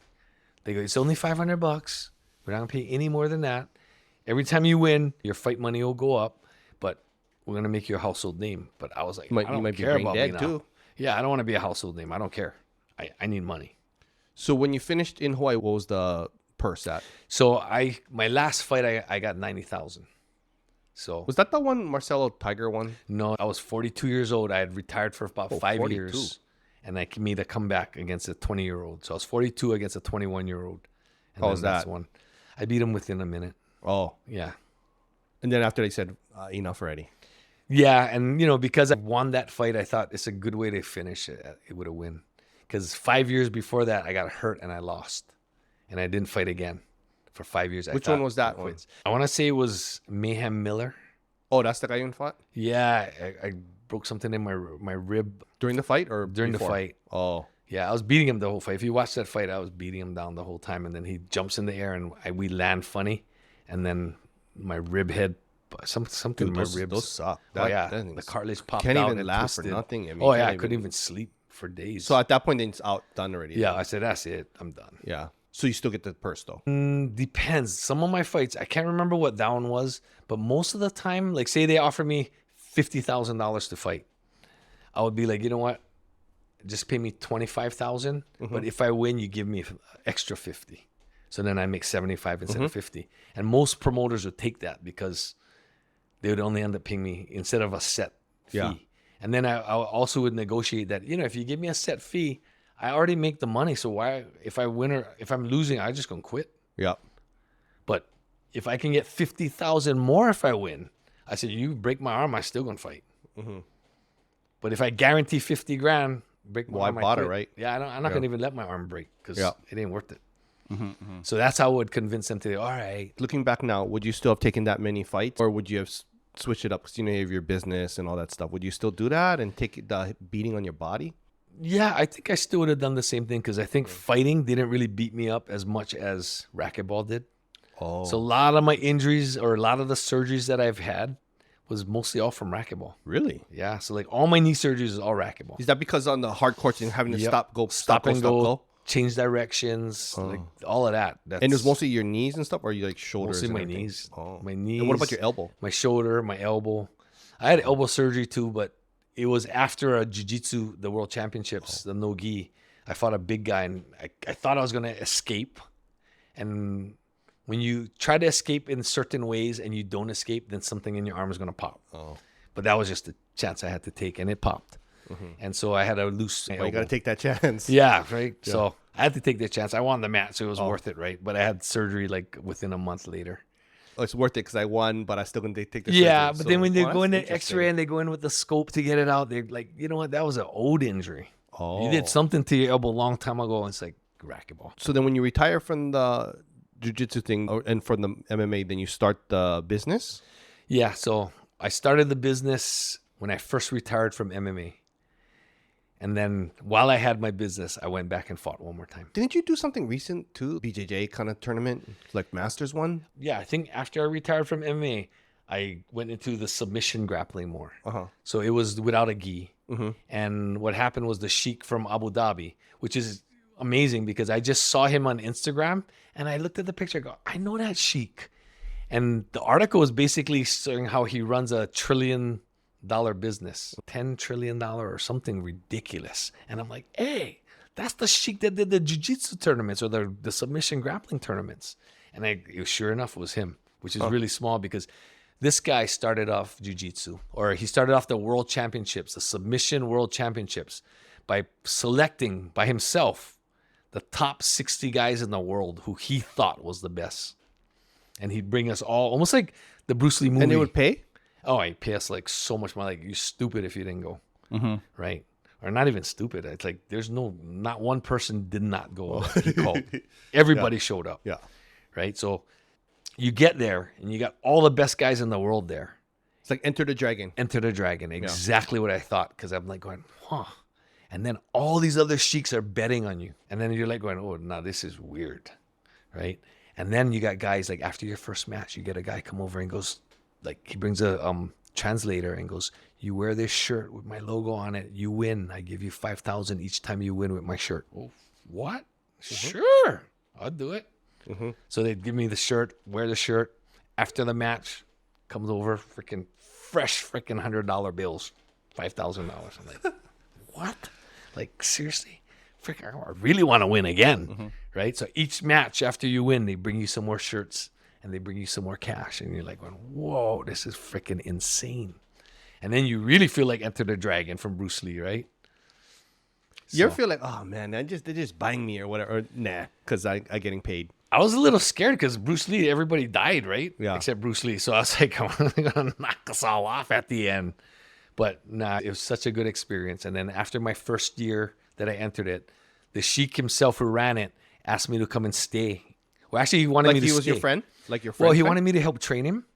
So he wanted me to stay for a whole month. And he was going to pay me $1,000 a day. So I'm like going, frick, I can leave here with $30,000 cash and my prize money from the freaking tournament. But I was like, I got to get home. So I went home. And then he'd call me and go, hey, when can you come? I want you here for a month. We'll pay for everything.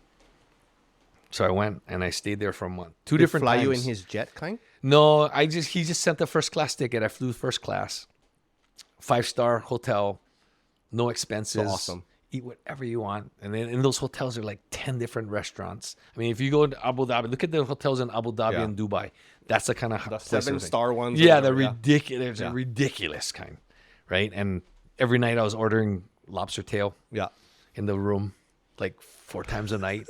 Like, wow, no way. Don't even finish it because whatever. I just ordered it. Yeah, It's free. exactly. And then all the shops, I'd be shopping and just charging it to It's my like room. next level Vegas kind. Oh, great! Like next level Vegas, totally. Yeah.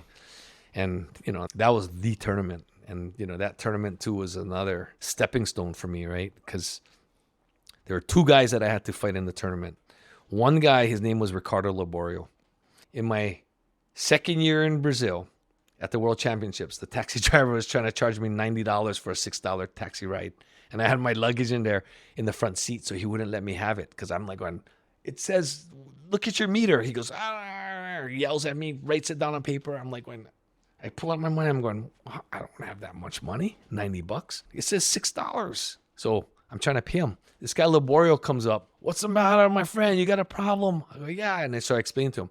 He goes over there, he slaps the taxi driver a couple of times, grabs my luggage, and then goes, let's go. So I'm like, who is this guy? So I follow him, and I watch all his matches. He wins the black belt division in the World Championships, in the absolute division, submitting every single black belt. And I'm like going, oh, frack, this guy's unreal. Anyway, the other experience I have in Brazil, and I'll get to the end of the story real quick, but Renzo Gracie, I'm a blue belt. He's a black belt.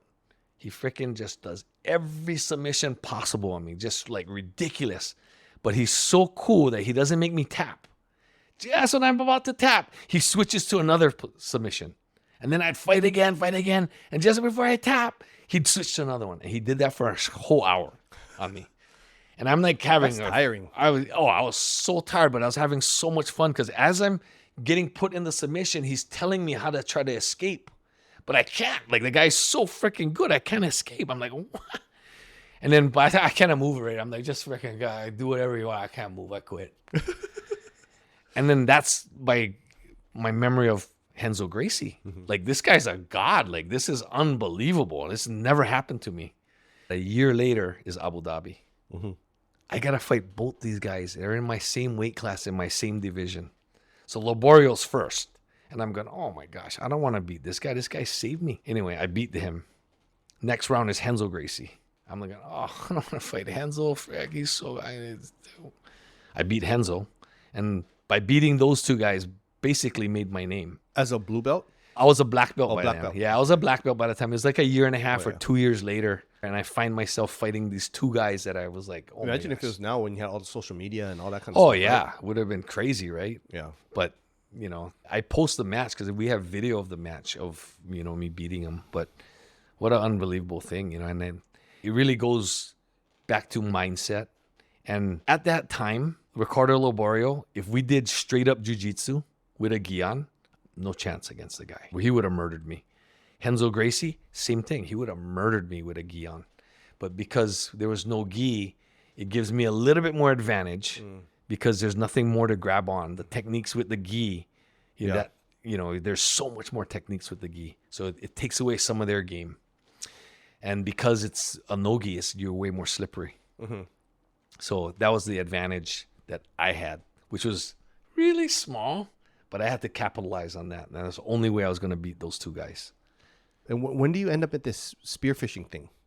So the spearfishing thing was while I was playing racquetball. So I tore a ligament in my knee, and I didn't want surgery. So what I did is I rehabbed it with those big fins for freediving. And when I was using those fins to freedive, I met some freedivers in the Manoa swimming pool.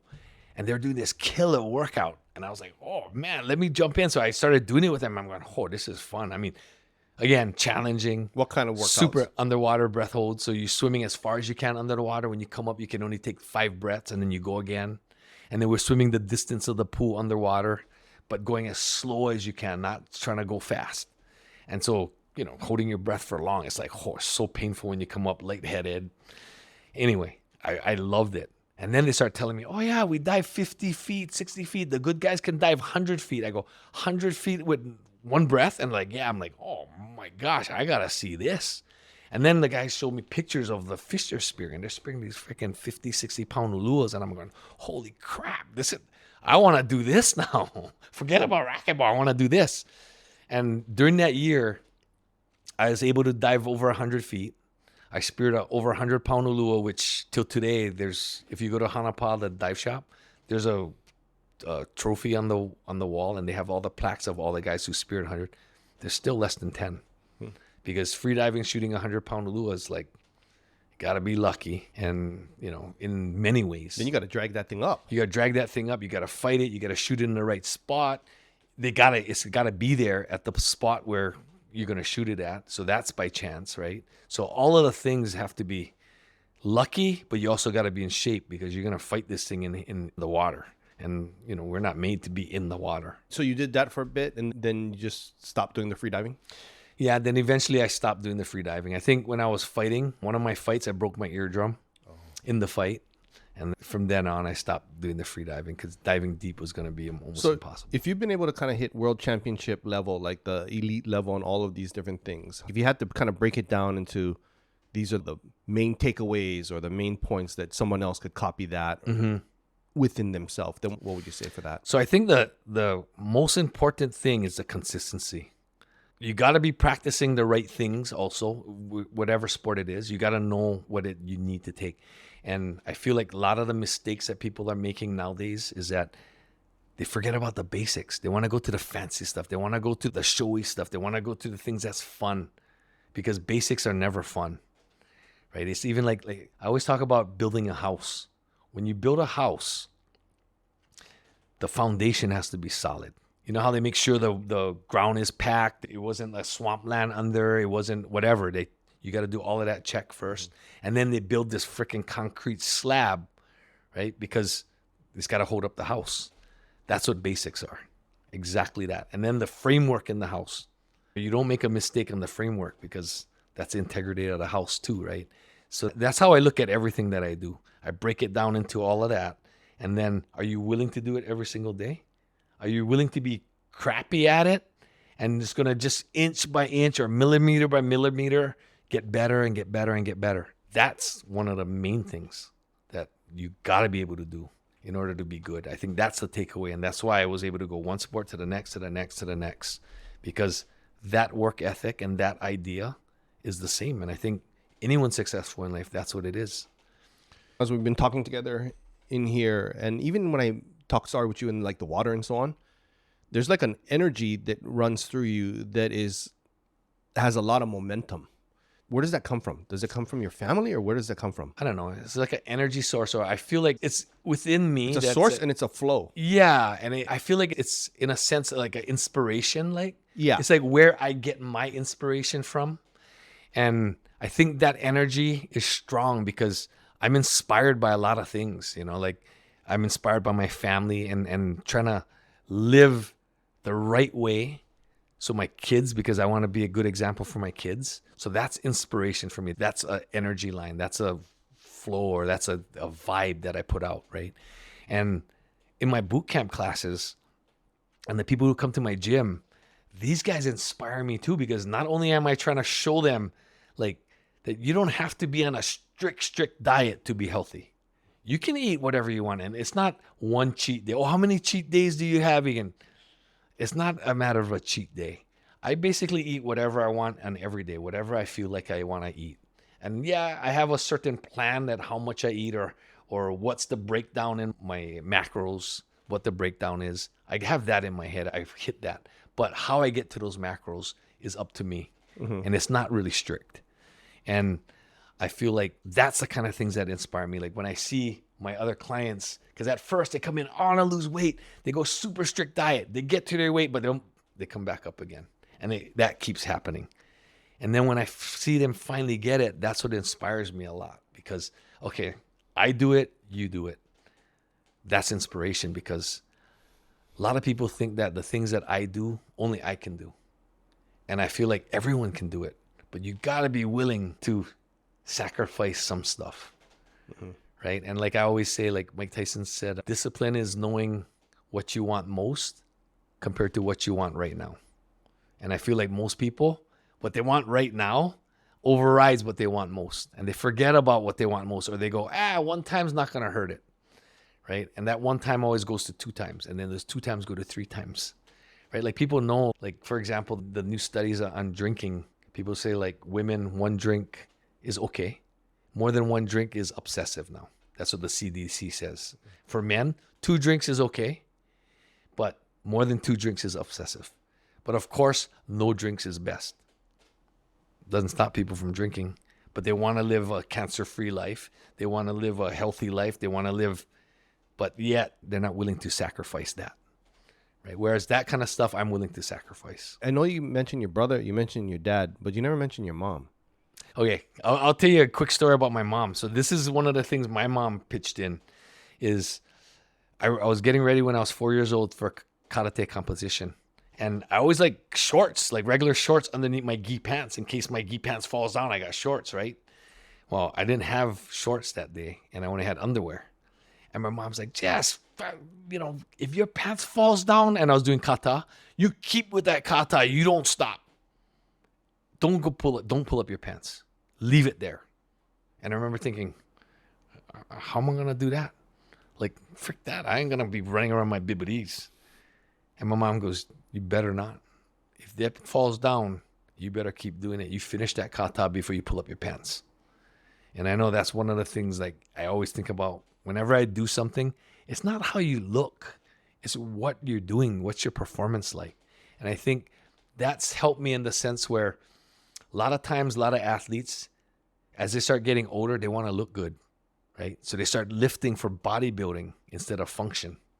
And so I've seen so many athletes become not as good in their sport because all of a sudden they put on bulk because they wanted to look good. I mean, I'm not saying I don't look good and I don't care if I look good or not. I'm more about function. And that comes from my mom because she was like, don't matter what you look like. You better win or you better finish that kata. And you better finish it good. Don't let it distract you. If you could only remember one story of your mother, and that would be the one that you hold with you, what would it be? I think that one right there is the one. I mean, there's other stories where I think was super meaningful to me in the sense that because my parents weren't that compliment type, never really said I love you, still to today. I mean, on a card, easy. On text, easy. But verbally, not so easy, right? But I remember I got into the front cover of the Racquetball magazine, right? And it's a pretty huge thing to get on the front cover of any magazine. But at the time when Racquetball was at its top, they're talking about the top pros in the world, and I'm the front cover. And my mom goes, you know, Dad always said that one day Egan's going to be on the front cover. And I was like, wow. You know, I think at that point I realized like that's something my mom said that changed everything that I thought about my parents in the sense that they were actually backing me. I just didn't know it. And there are certain things that they did that showed me that they backed, like let me borrow money to get to a certain tournament or give me some money to do this or that that's pertaining to my goal. And those kind of things I kind of knew. But I think as a kid, you don't realize that that's actually support too. Because I think a lot of times as a kid, you think like they owe it to you. And, you know, like I always tell people, no one owes you nothing, right? So I think that is one of the memorable things about my mom because then I started going, because I didn't know the whole time that they're backing me in this racquetball. You got to go back to school. You got to get your degree. You got like, that's all I heard. And I don't care about that. I just want to be the best racquetball player in the world. But that's all I heard from my parents. You know, my dad was pretty quiet, so he didn't really said much. But my mom would always say that. Every chance she got, what about school? What about school? When you going back to school? I don't know. I don't want to go back to school. I'm not going to go back to school. You know, and I think that's the thing that played with my mom. I mean, there's a lot of memorable things, but I think those two things I mentioned was probably the two. With that, I think it brings us to kind of an important piece where there's points in there where maybe not even so directly, but indirectly you feel loved. Okay, so that love part, I've always felt like they loved me. They just never said it. Yeah. So it's like not a big deal. And I hear people tell each other like on the street, hey, I love you, man. I love you, man. And it's always a hard thing for me to tell someone, oh, I love them because that's like a serious word to me. But I make sure like with my kids, I tell them I love them. But I know my older daughters, as they were growing up, I never really said that to them. Now I do. But it's like one of those things where you're trying to break that cycle. You know, like I want to break that cycle. I don't want it to be like that because I think in the olden days, that was fine. A lot of us was raised like that. That's cool. Yeah. But this modern day time, I don't think it's cool anymore. I don't think it helps the kids at all. Yeah. You know, they need to hear you say, I love you. My parents are like that too. My dad then would say, we're not going to ever tell you we love you or I'm proud of you. Yeah. But when you need me, I'm there. Yeah. And they're stuck to that pretty tightly. My sister is the valedictorian and the sports athlete of the year for Punho School. Stanford paid for her master's and her PhD. She's almost a Rhodes Scholar. She's Phi Beta Kappa as a junior. She is recruited from everything under the sun. She's a full professor. I think the only one of her type at USC Children's Hospital. She does research on like handicapped children. You know what I mean? All this kind. My father had never, he passed away in February, never actually said, Tisha, I'm proud of you. It was a running joke around our family because it was like kind of painful, but we kind of joke around it. You know what I mean? Like we kind of. And I remember he was really on the downturn. And I told him, I said, Dad, you need to tell her, kind of saying like you need to tell me too, but it's like more, but it's really like you need to tell her that you're proud of her. Yeah. He goes, I already did. I did at the party or what. I go, you didn't. He goes, I did. I go, I videoed it. You want me to show you that right now? It's on my phone. Yeah. He goes, oh, yours. So we got into this whole thing and he goes, I guess there's no harm in it. And it's thinking, oh, bro, you know, what happened to you that is so painful that you cannot tell your daughter or any of us or so on that I'm proud of you when every measurement of any sort, she's at the top, right? God, it's like, whoa. So I made him I made him do it. And he ended up doing it. Wow. And it completely, to me, changed a lot. Yep. Not just in her, but she might say, oh, I always knew that and so on. But in him, it was so hard. Yeah. And the only reason I think that he did is he's going to die. Yeah. you know what I'm saying? Yeah, totally. So what you're saying makes a lot of sense. It does create a lot of drive. Yeah. It creates a lot of drive that if you focus it in a certain direction, you can accomplish a lot. Yeah. But there's not really the substitute for that, right? Yeah. When you say, yeah, and I think that, you know, in this day and age, it's not a driving force anymore. The way we're, you know, the new generations are raised now, it's not a thing. But, you know, I feel like everybody, no matter how old you are, you always want your parents to be proud of you. Yeah. You just want the love from your parents. Yep. What would be the story that would stick out in your mind where you really knew, hey, I think my dad loves me? I think I always felt that. I mean, no matter what, like even after I got spanking, my mom would always be like, you know, your dad loves you. I think there's a certain point, like when I was playing racquetball, I remember thinking to myself one night after I lost a match, I was sitting down and I was by myself in my hotel room. And I was thinking to myself that in order for my dad to have done all of these things for me, and no matter if I win or lose, he's still the same to me. Doesn't matter. I was like, he must love me. Mm-hmm. Even if he never says it. You know, and after my mom told me that about me being on the front cover of the magazine, I was like, yeah, he must believe in me. But he just doesn't say it. But it's funny because my mom never says it either. Or she goes, you're such a good kid. You're doing so good. But then I do something wrong the next day. You're such a dumbass or whatever it is, right? And she'd call me whatever names. And I'd be like, I don't know which one it is. You know, like my running joke is like my grandfather used to use that word baka, right? For stupid, right? So I thought my nickname was Baka when I was young because that's all I was. Hey, Baka, you Baka. Right? But in this day and age, that would wreck a kid if you call them stupid all the time. They tell you call your kid stupid all the time, they're going to be stupid, right? And yeah, maybe I am stupid, but I didn't believe I was stupid. You know, no matter how many times they called me that. Mm-hmm. You know, and I think, I don't know, I decided too at a certain point that that's got to stop. You know, I'm not passing it down to more generations because that's how it is. I could see how my grandparents were to my dad and my mom's side, and now they're doing that to me. Yeah. It's not going to happen anymore. Yeah, I give you credit for that. I saw it in myself too when I was watching my oldest son yell at my daughter. I go, oh, that sounds like my dad. And my other son goes, no, that sounds like you. And I went, holy crap.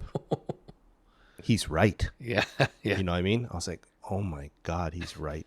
I know that was one big point where I was like, oh, I gotta do something about this. Yeah. I gotta do something about this. This is not right. Yeah. Well, we went full circle on all of it. Was there anything that we missed that you wanted to mention? No, I don't think so. I mean, whatever you wanted to cover, I hope we got it. I just wanted to know more about you. So, yeah. So I've known you a long time. Yeah. I just wanted to acknowledge you and give you recognition for, coming and spending this time with me. Yeah. I feel like I know you much more. Yeah. I can see why people look up to you. I can understand more of where your drive comes from and how your family is important. So I just wanted to recognize you for that. Oh, thanks. So thank you for coming on. Oh, yeah. That was fun. Yeah.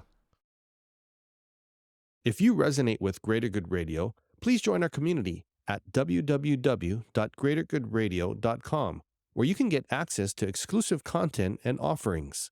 Hope to see you soon.